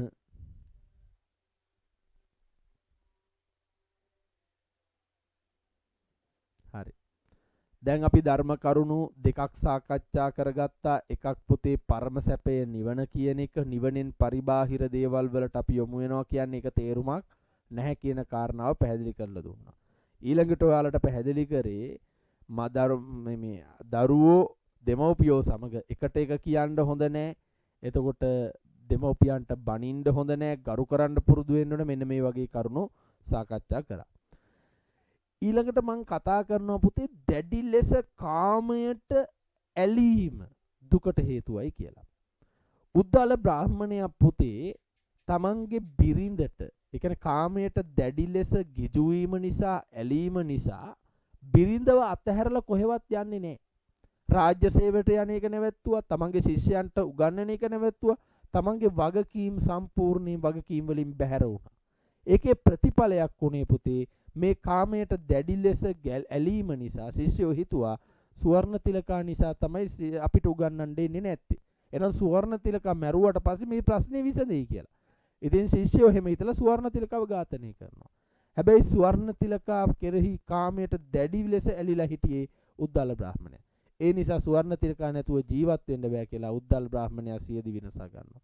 එහෙනම් අපිට එතනින් පැහැදිලි වෙනවා ඕනවට වඩා කාමයට ඇලීම තමන්ට දුක ඇති වෙන්න හේතුවක් කියලා. දැන් උද්දාල බ්‍රාහ්මණයාට මරණය ඇති වුණේ සුවර්ණ තිලකා නැතුව ජීවත් වෙන්න බැරි තත්වයට ඔහුගේ මනස හැදිලා තිබුණු නිසා. එතකොට මගේ කියලා හැමදේම අල්ලගත්තු නිසා අපි තේරුම් ගන්න ඕන අර කාම ලෝකේ පුතේ මාගේ කියලා හැම දෙයක්ම මමවත් මට අයිති නෑ කියන තැන හිටියානම් පුතේ අපිට දුකක් නෑ. දැන් ඔයගොල්ලෝ හිතන්න ඔයගොල්ලොන්ගේ ගාව සල්ලි තියෙනවා. ඒ සල්ලි නැති වෙච්ච දවසට ඔයාලට දුකක් නැද්ද? පාරේ වැටිලා යනවා ලක්ෂයක්. අයියෝ මගේ රුපියල් ලක්ෂය කියලා පුතේ සෑහෙන්න කල්පනා කරනවා. ඒ මගේ කියලා හිතාගෙන ඉන්නේ හින්දා. හැබැයි බුදුදහම කියන්නේ මගේ කියලා දෙයක් නැහැ. එහෙනම් භික්ෂූන් වහන්සේලාට ඉස්සර කියලා දුන්නේ එහෙමයි. දැන් එහෙම නැහැ. දැන් අද සමාජයේ වෙනස්. අද භික්ෂූන් වහන්සේලාත් එක්ක මේක සංසන්දනය කරන්න එපා. අද භික්ෂූන් වහන්සේලාට පන්සල් තියෙනවා. මගේ පන්සල එහෙම කොහොමද මගේ පන්සලේ ඉඩම අල්ලන්නේ? ඔය වගේ ප්‍රශ්න තියෙනවා. මේක මගේ වාහනේ, මේක මගේ සිවුර, එහෙම හාමුදුරුවන්ට තියෙන. හැබැයි ඉස්සර එහෙම එකක් නෑ. සියල්ල සංඝ සතු කිරීම කියන දේ තමයි පුතේ ප්‍රධාන වෙන්නේ. මගේ කියලා දේවල් නැහැ. හරි. දැන් එහෙනම් අපිට පැහැදිලි වෙන්න ඕන මේ මගේ කියලා අල්ලා ගැනීම කාමයට ගිජු වීම හරහා තමයි පුතේ මේ දුක ඇති වෙන්නේ. දැන් උද්දාල බ්‍රාහ්මණයා සියදිවි නසා ගන්නේ සුවර්ණ තිලකා අහිමි වීම ඔහුට දරා ගන්න බෑ. ඔහු මගේ කියලා සුවර්ණ තිලකා තීරණය කරගෙන ඉඳපු නිසා තමයි සුවර්ණ තිලකා අහිමි වීම ඔහුට දරා ගන්න බැරි වුණේ. හරි. එහෙනම් ලියා ගන්න මෙහෙම. සුවර්ණ තිලකා කතාවස්තුවේ එන සුවර්ණ තිලකා කතාවස්තුවේ එන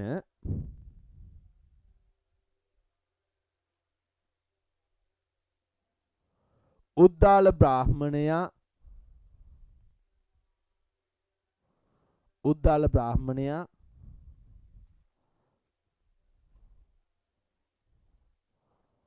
සුවර්ණ තිලකාගේ විවාහයෙන් පසුව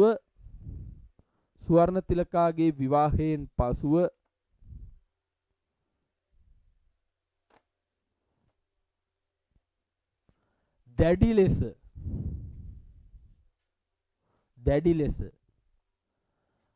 කාමයට ගිජු පුද්ගලයෙක් බවට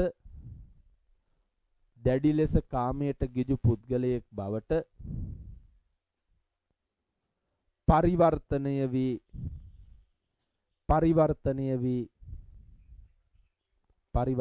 වේ.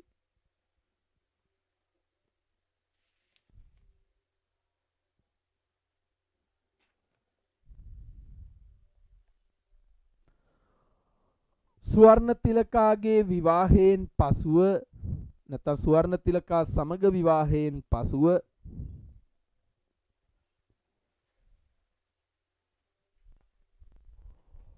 ඔහු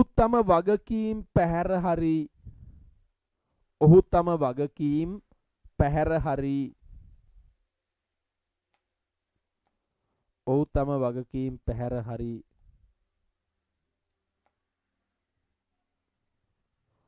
සිසුන්ට ඉගැන්වීමේ කටයුතු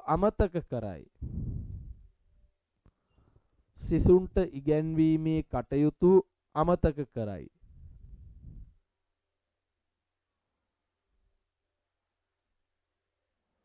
රාජ්‍ය සේවයට නොයයි.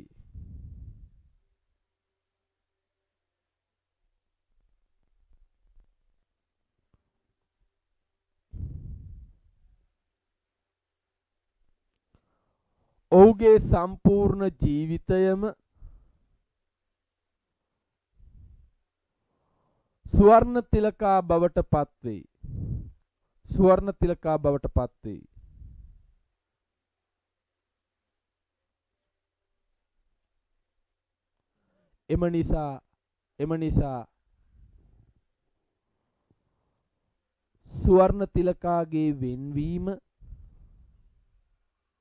එම නිසා සුවර්ණ තිලකාගේ වෙන්වීම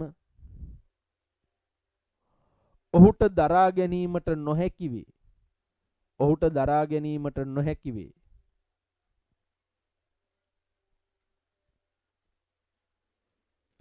එම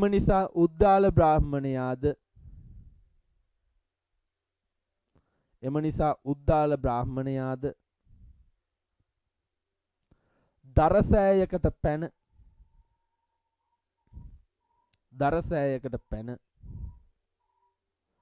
සියදිවි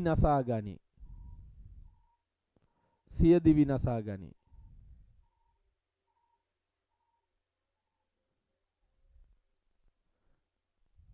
මෙයින් පැහැදිලි වන්නේ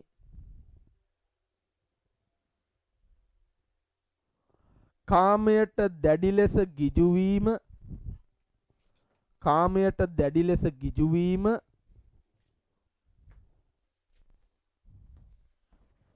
දුක ඇති කිරීමට හේතුවක් වන බවයි. දුක ඇති කිරීමට හේතුවක් වන බවයි. දුක ඇති කිරීමට හේතුවක් වන බවයි. දුක ඇති කිරීමට හේතුවක් වන බවයි.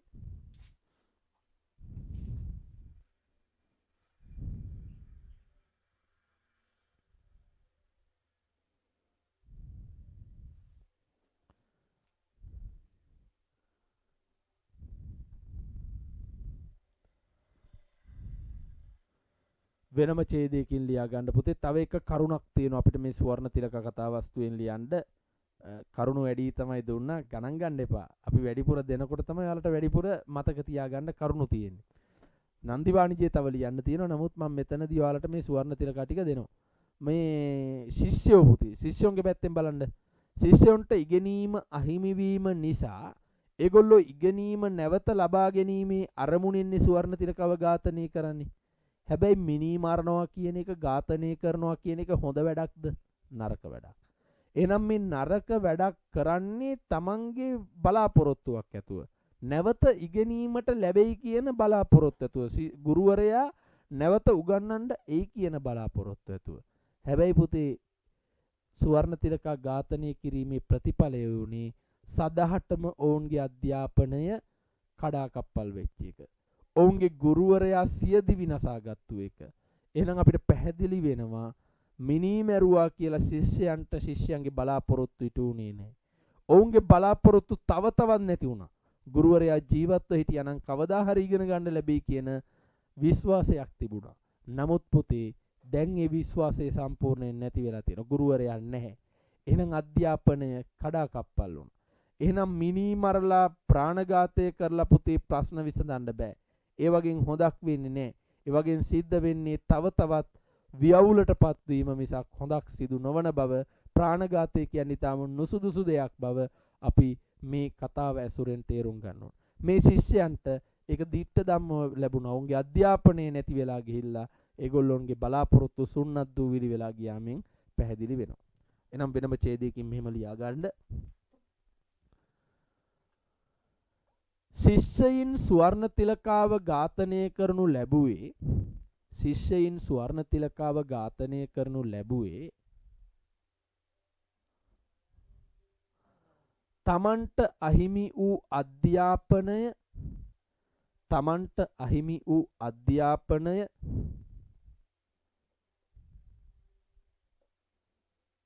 නැවත ලබා ගැනීමේ අරමුණෙන්ය. නැවත ලබා ගැනීමේ අරමුණෙන්ය.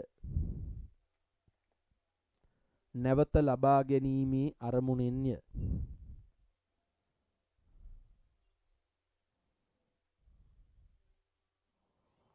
නමුත් එම අරමුණ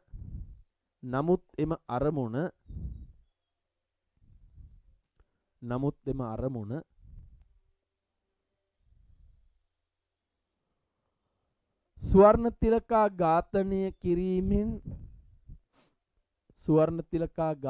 කිරීමෙන්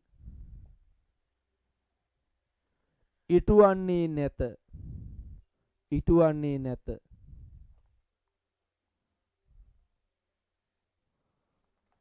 ප්‍රාණඝාතය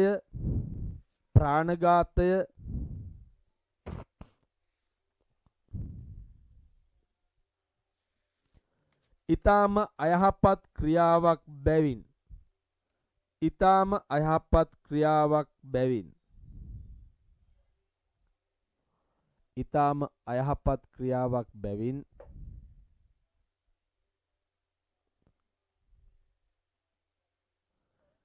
එයින් යහපත් ප්‍රතිඵල ප්‍රාර්ථනා කළ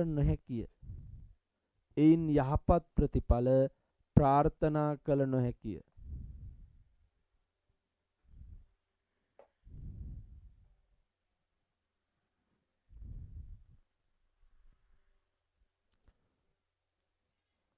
ශිෂ්‍යයින්ගේ අධ්‍යාපනය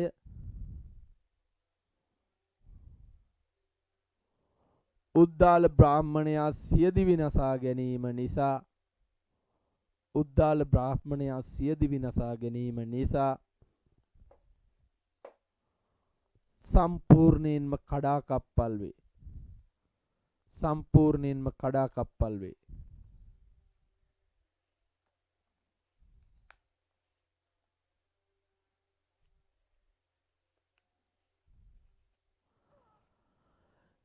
එම නිසා ප්‍රාණඝාතයේ ප්‍රතිඵලයක්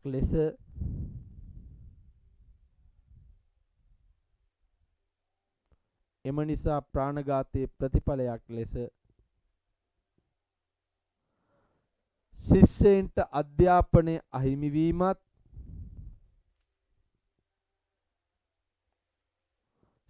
අධ්‍යාපනය අහිමිවීමත්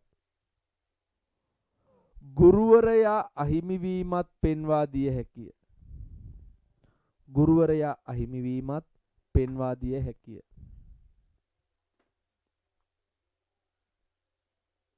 ලියාගන්න පුතේ උද්දෘත පාඩයක් පොඩි එකක්. අපි මේවා පාඩම් කරගන්න මේ දෙන උද්දෘත හැම එකම පාඩම් කරගන්න. එකල්හි ඒ උද්දාල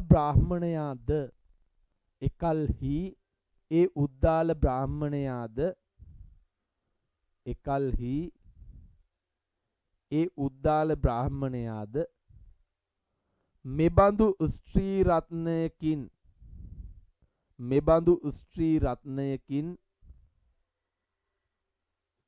වියෝව ජීවත්වීමට වඩා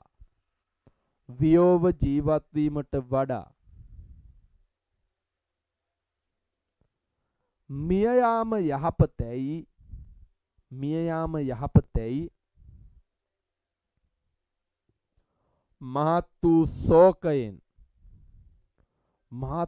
ශෝකයෙන් නොයෙක් ප්‍රලාප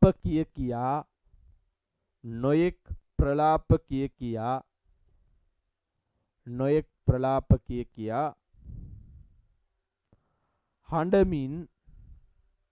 හඬමින් රාජාංගනයෙහි දරසෑයක් බඳවා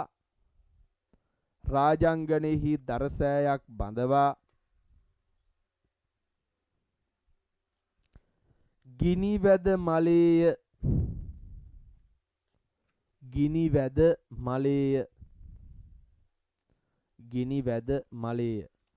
එනම් පුතේ අපිට පැහැදිලි වෙන්න ඕන මේ කොටසෙන් තියෙන ධර්ම කරුණු මොනවද කියන එක. එහෙනම් ධර්ම කරුණු ටික අපිට තේරෙන්නේ නැත්නම් අපිට මේ ප්‍රශ්න වලට පිළිතුරු ලියනවා තියක් වෙනත් ප්‍රශ්නයකටවත් හදාගන්න බෑනේ.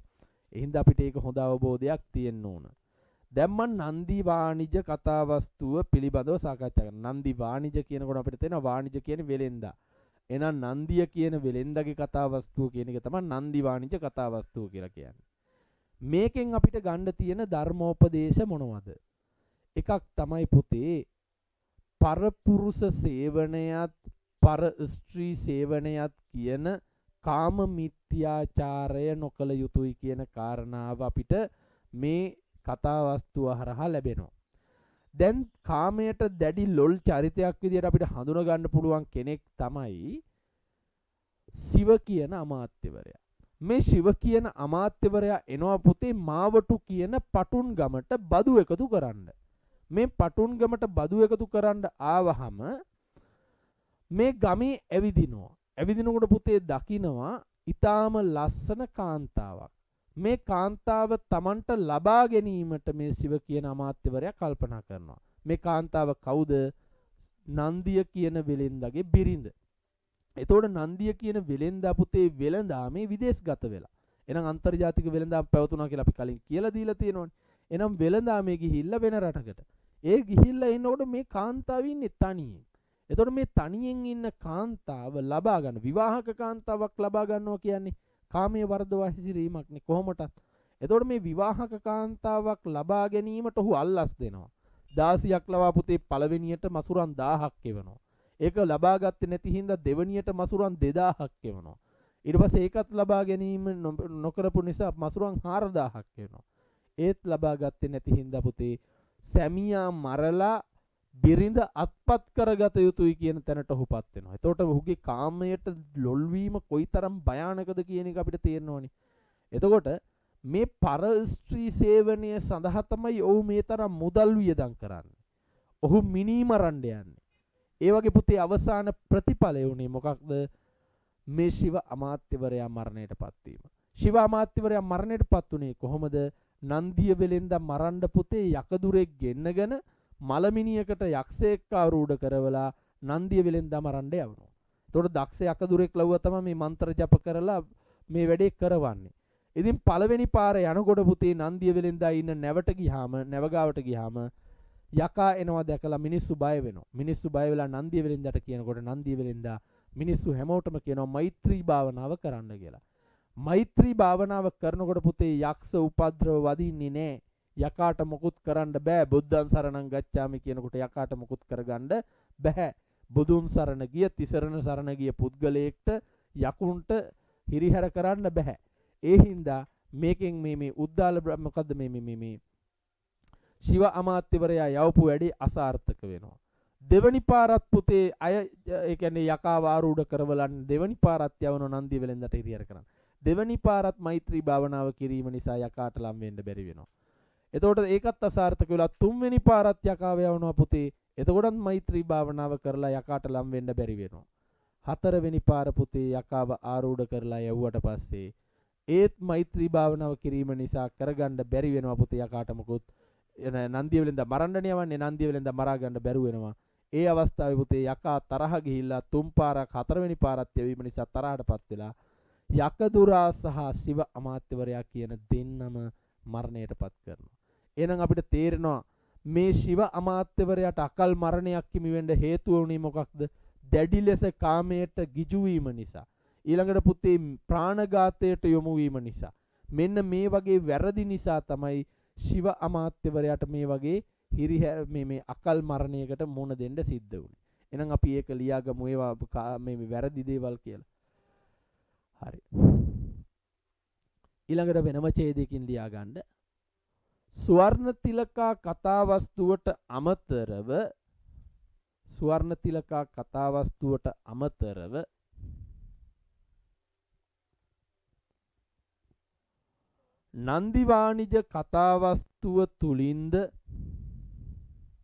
නන්දි වාණිජ කතාවස්තුව තුලින්ද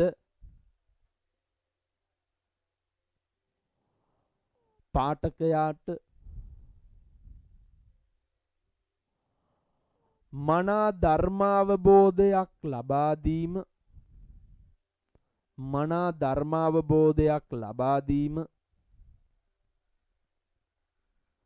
දැකගත හැකිය.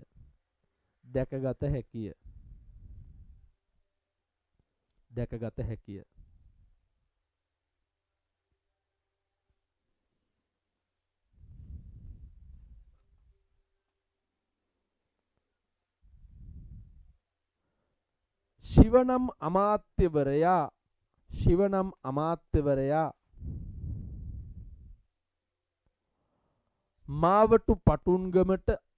මාවටු නම් පටුන්ගමට පැමිණෙන්නේ රාජ්‍ය බදු එකතු කර ගැනීමටය.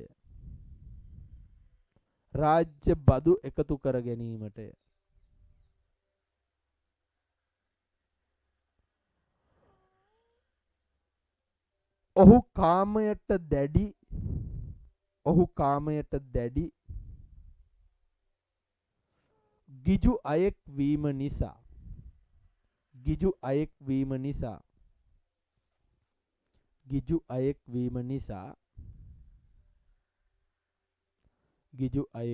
නිසා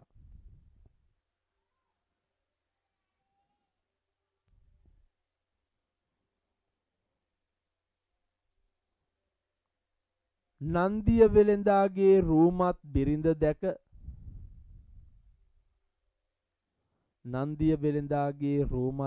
දැක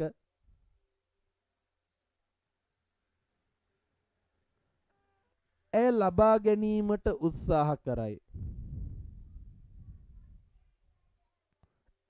ගැනීමට උත්සාහ දරයි.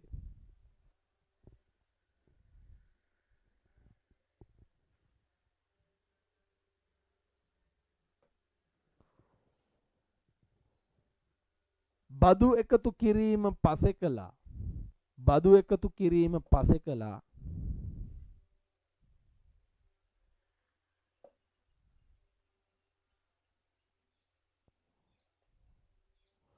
නන්දිය වෙළඳාගේ බිරිඳ ලබා ගැනීමේ අරමුණින් නන්දිය වෙළඳාගේ බිරිඳ ලබා ගැනීමේ අරමුණෙන් ඔහු වැඩ කරයි.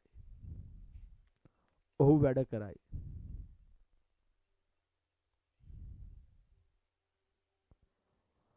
දාසියක ලවා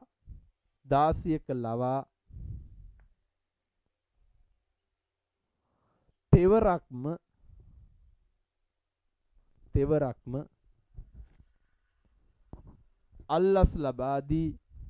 අල්ලස් ලබා දී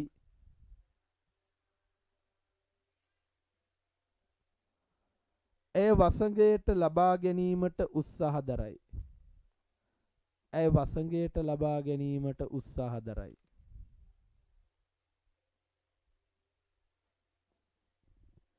මේ සියල්ලම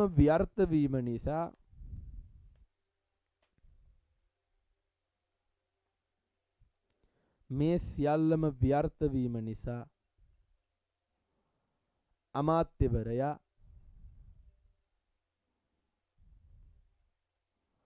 නන්දිය වෙළඳා ඝාතනය කර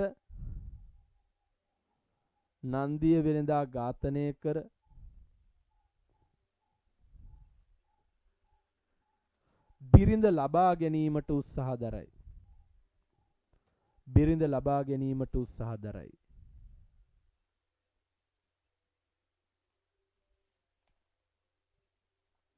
මෙම උත්සාහයද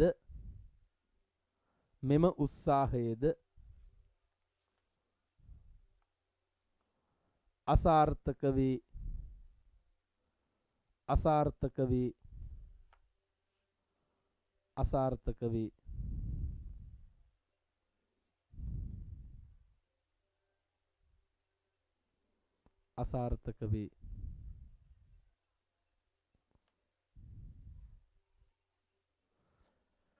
යකදුරකු ලවා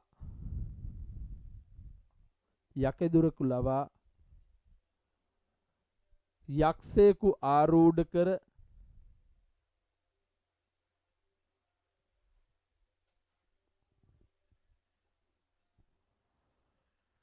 නන්දිය වෙළඳා ඝාතනය කිරීමට ගත් උත්සාහය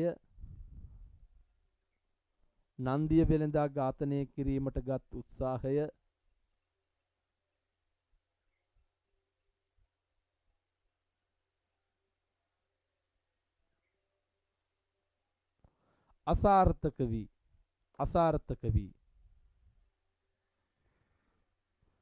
යක්ෂයා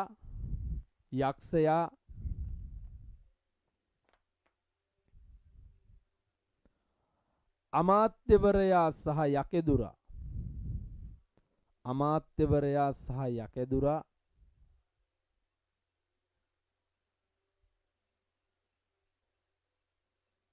ඝාතනය කර නික්මෙයි.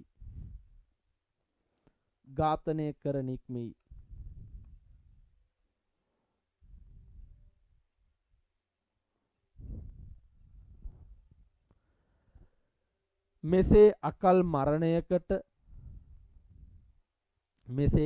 මරණයකට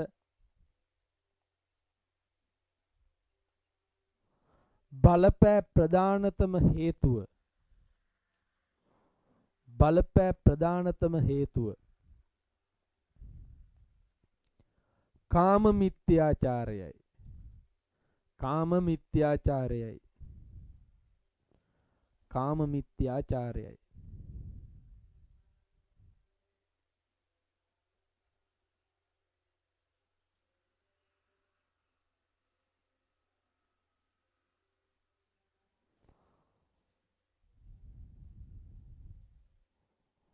කාම මිත්‍යාචාරය නිසා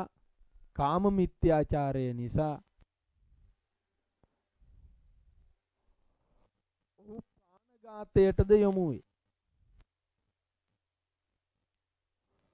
ප්‍රාණඝාතයටද යොමු වේ.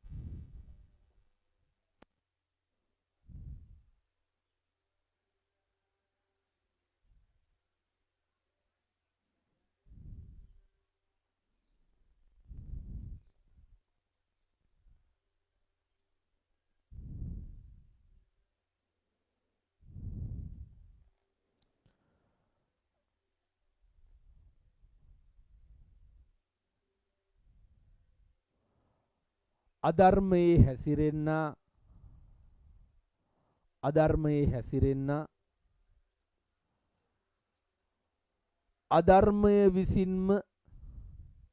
අධර්මය විසින්ම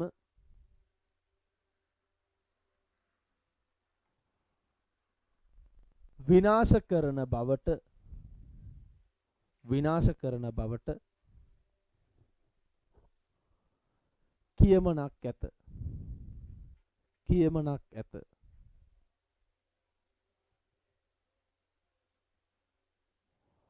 අවිගත්තෝ අවියෙන්ම විනාශ වෙයි යනුවෙන් කියමනක්ද ඇත.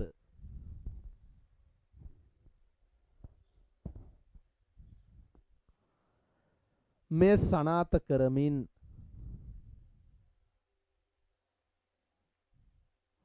ශිව අමාත්‍යවරයා අකල් මරණයකට ගොදුරු වෙයි.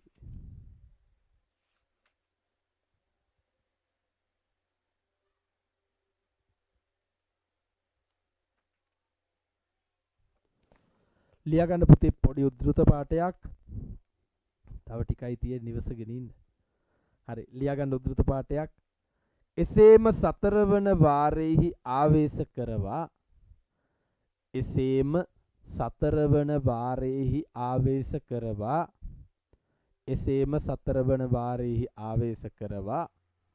නික්ම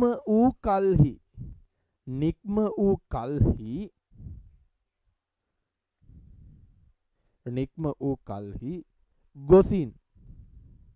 ගොසින් වෙළඳානන් කරා වැද්ද නොහි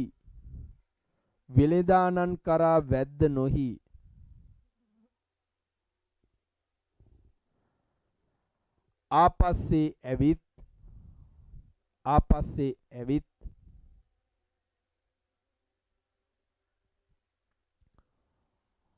අමාත්‍යා හා යකදුරා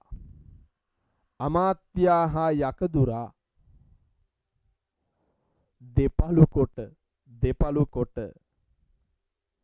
පොළු ගසා ආවේශව ගිය මිනිහත් එතැනම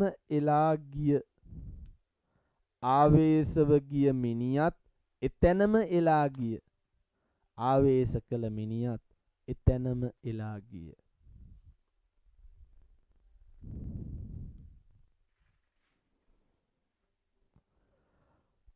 තව චූටි කරුණක් තියෙනවා පුතේ.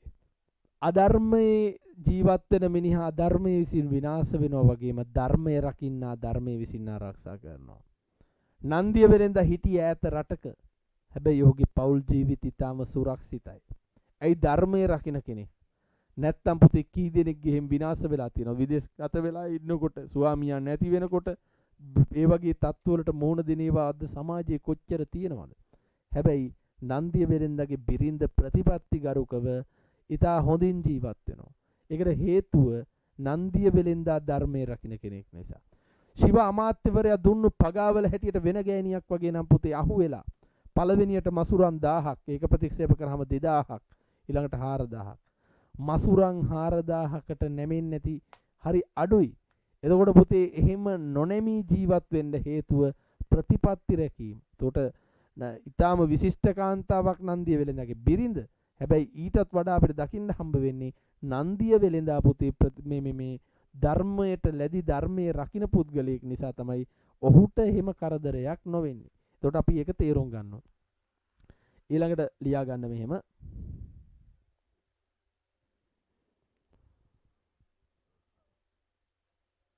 නන්දි වාණිජ කතා වස්තුවෙන්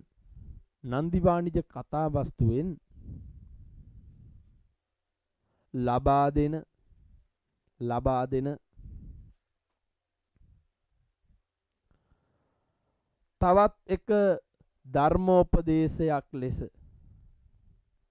තවත් එක ධර්මෝපදේශයක් ලෙස ධර්මය රකින්න ධර්මය රකින්න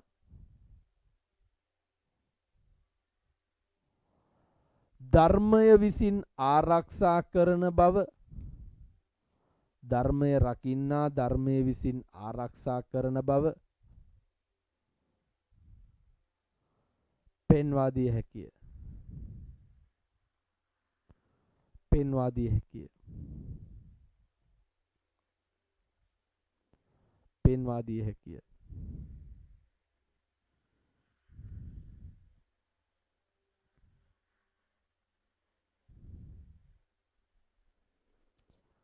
නන්දිය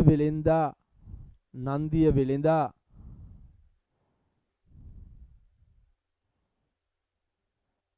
ඈත රටක සිටියද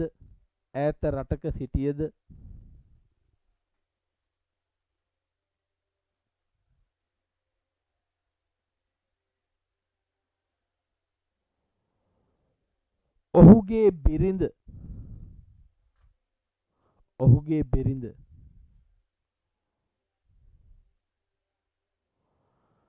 ශිව අමාත්‍යවරයාට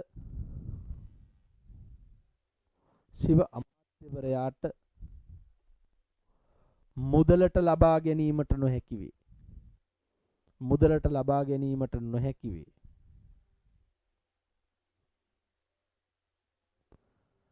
එයට හේතුව ඔහු ධර්මයේ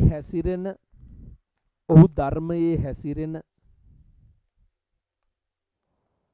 ධර්මානුකූල පුද්ගලයෙක් වීම නිසාය.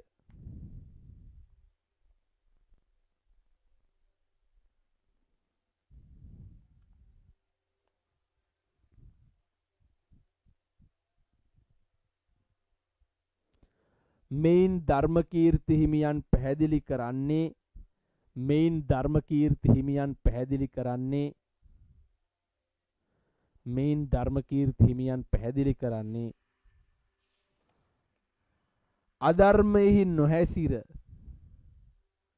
අධර්මයෙහි නොහැසිර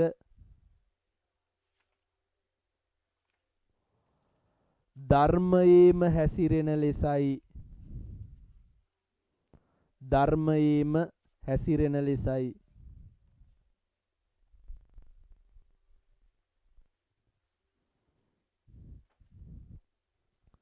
ලියා ගන්න පුතේ මෙහෙම අවසන් කරගන්න එහෙනම්. ඕනනම් අපිට කියන්න පුළුවන් ප්‍රතිපත්ති පූජාව උතුම් කියන එක ආමිස පූජාවට වඩා ප්‍රතිපත්ති පූජාව උතුම් කියන එක. ඒක අවශ්‍ය නැහැ. අපි ඒක ලියන්න ඕනේ මේ ප්‍රශ්නෙට. ඕනනම් අපි අවසාන හරි චුට්ටිකක් දාගමු කමන්නේ. ඔයගොල්ලොන්ට ඒකත් අවබෝධයක් වෙන්න. පස්සේ හරි අමතක වෙලා තිබ්බොත් ඒක මතක් වෙන්න ලියාගමු එහෙනම් චුට්ටක්. දෙවන ධර්මකීර්ති හිමියන් වෙනම ඡේදයකින් ලියාගන්න. දෙවන ධර්මකීර්ති හිමියන් ස්වර්ණ තිලකා කතාවස්තුවෙන්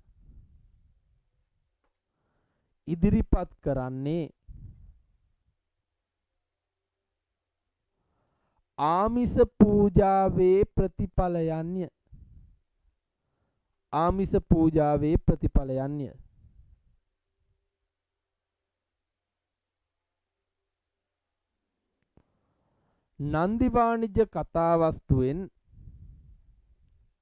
නන්දි වාණිජ කතාවස්තුවෙන් පැහැදිලි කරන්නේ ප්‍රතිපත්ති පූජාවේ ප්‍රතිඵලයන්ය.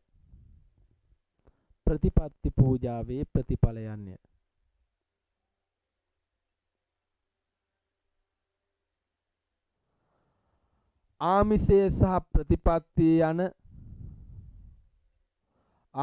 සහ ප්‍රතිපත්තිය යන පූජා දෙකම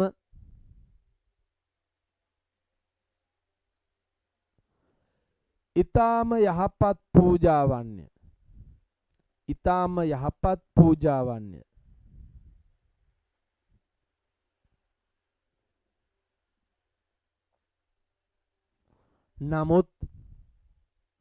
නමුත්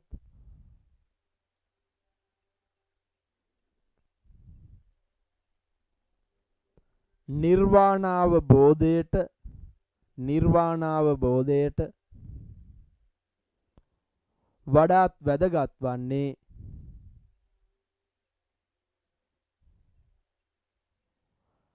ආමිස පූජාවට වඩා ප්‍රතිපත්ති පූජාවයි. ආමිස පූජාවට වඩා ප්‍රතිපත්ති පූජාවයි.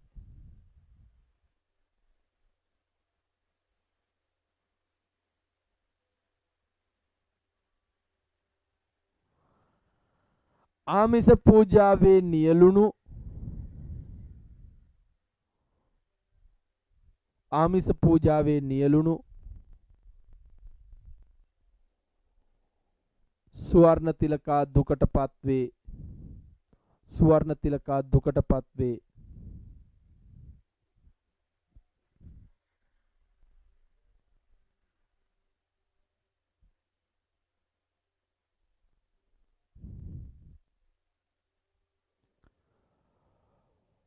පරපුරුෂ සේවනයට නොගොස් ප්‍රතිපත්ති පූජාව ගරු කළ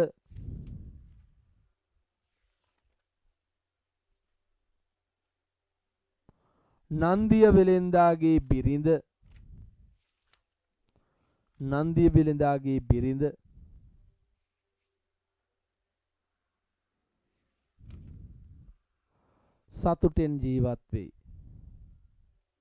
සතුටෙන් ජීවත් වෙයි.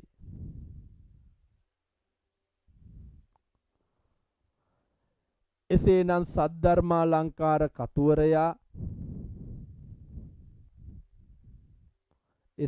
සද්ධර්මාලංකාර කතුවරයා ආමිස පූජාවට වඩා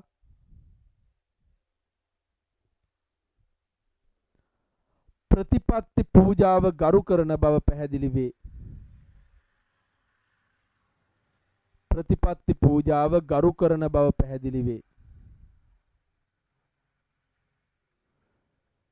ප්‍රතිපත්ති පූජාව ගරු කරන බව පැහැදිලි වේ.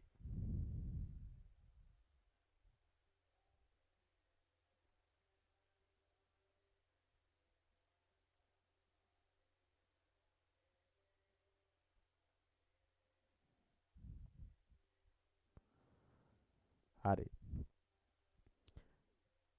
එහෙනම් අවසන් කරගන්න මෙහෙම. ඉහත දක්වන ලද ආකාරයට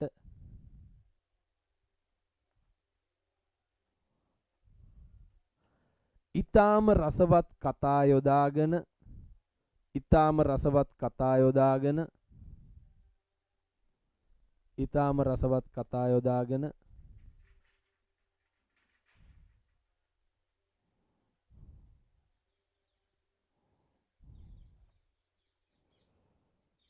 සද්ධර්මාලංකාර කතුවරයා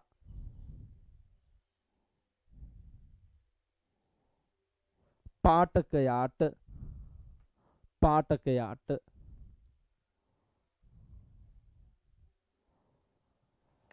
ධර්මාවබෝධය ලබා දීමට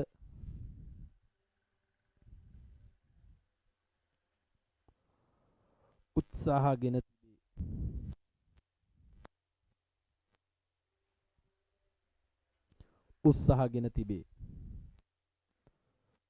නවත්තන්නකෝ. එහෙනම් ඔයාලට පුතේ විශේෂ දැනුවත් කිරීමකුත් කරන්න තියෙනවා. දැන් මම බැලුවා පහුගිය කාලේ අපි Zoom එකෙන් රෑ කරනකොට සමහර වෙලාවට පුතේ නිදිමත ගතියත් එක්ක සමහර ලාවට මමත් කම්මැලි වෙනවා. ඊළඟට අපිට විදුලි ප්‍රශ්නත් එක්ක විවිධ ගැටලු වලට මුහුණ දෙන්න සිද්ධ වෙනවා. මම ඔයගොල්ලොන්ට ඒකේ ප්‍රතිඵලයක් විදියට ඔයාලට සෙනසුරාදා ඉරිදට පන්ති දැම්මා. සෙනසුරාදා දවසට පුතේ තියරි පන්තිය දාපු එක ගැටලුවක් නෑ. මොකද තියරි පන්තිය දවස් 5ක් කරනවා කියන එක හරිම කරදරයි. මොකද ඒකට අපිට පන්ති කරන වීඩියෝ ගාන වැඩි වුණාම ඒකට දරන මහන්සිය වැඩි. එක දවසකින් පැය ගාණක් උගන්නන එක ලේසි. ඒක අපිට පැහැදිලිව පේන්න තියෙන දෙයක්. නමුත් ඔයගොල්ලොන්ගේ පහසුව සඳහා මම හිතුවා නැවත පුනරීක්ෂණ පන්තිය පුතේ සඳුදා ඉඳන් සිකුරාදා වෙනකන් සතිය දවස් 5ෙම පවත්වන්න. සතිය දවස් 5ෙම පවත්වනකොට ඔයගොල්ලොන්ට විචාර ප්‍රශ්න දවස් 3ක් හෝ 4ක් උගන්වන්න. ඊට පස්සේ ප්‍රශ්න පත්‍රයකට පිළිතුරු ලියන්න එක දවසක් යොදා ගන්න. ඊට පස්සේ පුතේ ව්‍යාකරණ පිළිතුරු ලියනේ වට යොදා ගන්න. එතකොට දවස් 3ක් වාගේ අපි සතියකට විචාර ප්‍රශ්න සාකච්ඡා කරනවා. එතකොට ඔයගොල්ලොන්ට මේක ලයිව් දෙන්නේ නැහැ. ඔයගොල්ලොන්ට ලබා දෙන්නේ වෙබ්සයිට් එකෙන් වෙලාවට හරියට ඔයගොල්ලොන්ගේ පන්තිය තිබුණේ 9 කියමුකෝ. අපි කලින් තිබ්බ වෙලාව 9 වෙනකොට දෙනවා. 9ට කලින් දෙන්නත් පුළුවන්. එතකොට ඔයාලට අය පරක්කු කරන්නේ නැතුව નિયમિત දිනයට අදාළ වීඩියෝ ටික දෙනවා. නැත්තම් පුතේ අද තියෙන පන්ති අද නොපැවැත්වේ හෙට පැවැත්වේ අනම්මනම් කරන වැඩේ මේක හරියන්නේ නැහැ දීර්ඝ කාලීනව. දැන් අපිටත් එපා වෙලා ඔයාලටත් එපා වෙලා. ඉතින් මේ තියෙන ප්‍රශ්නත් එක්ක සමහර වෙලාවට පුතේ මැෂින් වැඩ කරන්නේ නැතුව යනවා විවිධ ගැටලු වෙනවා. එතකොට මම බැලුවා ඔන්ලයින් තාක්ෂණයේ පුතේ අපි මොහොන දෙන ගැටලු කොයිතරම් විශාලද කියලා. සමහර වෙලාවට පන්තිය කරන්න යන වෙලාවේ වැඩ කරන්නේ නැති මැෂින් එකක් පුතේ පන්තිය ඉවර වෙන වෙලාව වෙනකොට නැවත වැඩ කරන්න පටන් ගන්නවා. අපි බොරුකාරයෝ වෙනවා. ඉතින් මේ තාක්ෂණයත් එක්ක වැඩ කරනකොට ප්‍රායෝගිකව ඔයාලා සහ මම එකට මුණ ගැහිලා කතා කරනවා වගේ වැඩක් නෙවෙයි. එහෙනම් අපි මේක මොකක් හරි ක්‍රමවේදයකට විධිමත් කරගන්න ඕන. මං මේ වැඩේ හදලා දෙනවා. දැන් ඔයගොල්ලන්ට කොහොම හරි පන්තිය හරියට විධිමත්ව ඉගෙන ගන්න අවස්ථාව හදලා දෙනවා. ඔයගොල්ලන්ට තියෙනවා වැඩක්. දැන් පුතේ අවසාන මාස 3 නිසා අපි වැඩ කරන්න ඕන. අපිට නිකන් ඉන්න බෑ. ඔයගොල්ලෝ වීඩියෝ ටික බලන්න. ඔයගොල්ලන්ට ගැටලු තියෙනවා මගේ WhatsApp නම්බරයට ඉදිරිපත් කරන්න. ප්‍රශ්න පත්‍ර බලලා දෙන්නම්. ප්‍රශ්න පත්‍ර වලට අදාළ වැඩ කටයුතු කරමු. ඔයගොල්ලන්ට තියෙන්නේ පුතේ අදාළ වෙලාවට හැමදාම රාත්‍රී 9ට සතියේ දවස්වල රාත්‍රී 9ට වෙබ් අඩවියට ගිහිල්ලා ඔයගොල්ලෝගේ පන්තියට අදාළ වීඩියෝ එක වැටිලාද කියලා බලන්න. ඒ වීඩියෝ එක 9ට වැටෙන විදිහට මම සිස්ටම් කරනවා කලින් වීඩියෝ දාලා. ඒ කියන්නේ කලින් වීඩියෝ අප්ලෝඩ් කරලා ඔක්කොම දවස් 4කට 5කට කලින් හදලා තියෙනවා. මොකද ඔයගොල්ලෝගේ අධ්‍යාපන එක පැයක්වත් අඩු වෙනවට මම කැමති නැති නින්දා. මම බැලුවා පුතේ සමහර වෙලාවට මම එක වෙනකම් කරනවා කියද්දි පන්තිය 12 මාර්ට නවත්තනකොට පැය භාගයක් ඔයාලට අසාධාරණ වෙනවා. ඉතින් එහෙම නෙවෙයි මේ ක්‍රමවේදයට පුතේ චුට්ටක් හරි වැඩි වුණත් අඩු වෙන්නේ නැහැ. එහෙනම් ඔයාලට උපරිම සාධාරණයක් අපි ඉෂ්ට කරනවා. තියරි පන්තියයි රිවිෂන් එකයි දෙකක් පුතේ ලොකුවට කරන්න ගියොත් අපිට මේ වැඩ ටික කරන්න අමාරුයි. ප්‍රායෝගික දේ මං කියන්නේ. ඒ හින්දා තියරි පන්තිය සෙනසුරාදාර සාමාන්‍ය විදිහට යන විදිහටම පවත්වනවා. රිවිෂන් එක සතියේ දවස් 5 උගන්වනවා. මොකද රිවිෂන් එකෙන් ඔයාලා ප්‍රශ්න වලට පිළිතුරු ලියන විදිහ හැදෙන්නේ. තියරියෙන් ඔයාලට ඉගෙන ගන්න තියෙන්නේ වෙනම කොටස් ටිකක්. එතකොට තියරිය එකවර උගන්වන්නේ මොකද තියරි පුතේ 5ක් උගන්වන්න වුණොත් මට ඒක කරගන්න අමාරුයි. මේකට බලපානවා. මේක කරගන්නත් බැරි වෙනවා. ඒ නිසා අපිට තියෙන හොඳම දේ තමයි සතියේ එක දවසක තියරි පන්තිය පවත්වලා රිවිෂන් පන්තිය මේ විදිහට පවත්වගෙන යන එක. එහෙනම් මේ ක්‍රමවේදය අනුගමනය කරන්න ඔයගොල්ලොන්ගේ තියරි පන්තිය පුතේ සෙනසුරාදා උදේ 7 වෙනකොට අනිවාර්යයෙන්ම පුරුදු විදිහට වෙබ් අඩවියට වීඩියෝ වැටෙයි. ඊළඟට ඔයගොල්ලොන්ට සතියේ දවස් 5ෙම රාත්‍රී 9ට රිවිෂන් පන්තියට අදාළ වීඩියෝ වැටෙයි. එනම් ප්‍රශ්න පත්‍ර ලිවීම පුතේ මග හරින්න එපා. අනිවාර්යයෙන්ම පිළිවෙලට කරන්න. අද දවසේ සිට ඔයගොල්ලොන්ගේ වැඩසටහන පිළිවෙලටම සිද්ධ වෙනවා. මේ හිග පාඩම් ටික සියල්ල ආවරණය කරලා දීලා මේ සතියේ ඉඳන් ඔයගොල්ලොන්ට පිළිවෙලට මේවා ආවරණය වීම සිද්ධ වෙනවා කියන එක මතක තියාගන්න. අදින් පස්සේ ඔයගොල්ලොන්ගේ ගැටලු ඉවරයි. සියල්ල සාර්ථකයි. ඔයගොල්ලොන්ට තියෙන ඔයාලගේ පැත්තෙන් කරන වැඩ ටික එහෙනම් අය වරද්ද ගන්න එපා. හරියටම වැඩ ටික කරමු. අදට පන්තිය මෙතනින් අවසන්. සියලු දෙනාටම තෙරුවන් සරණයි.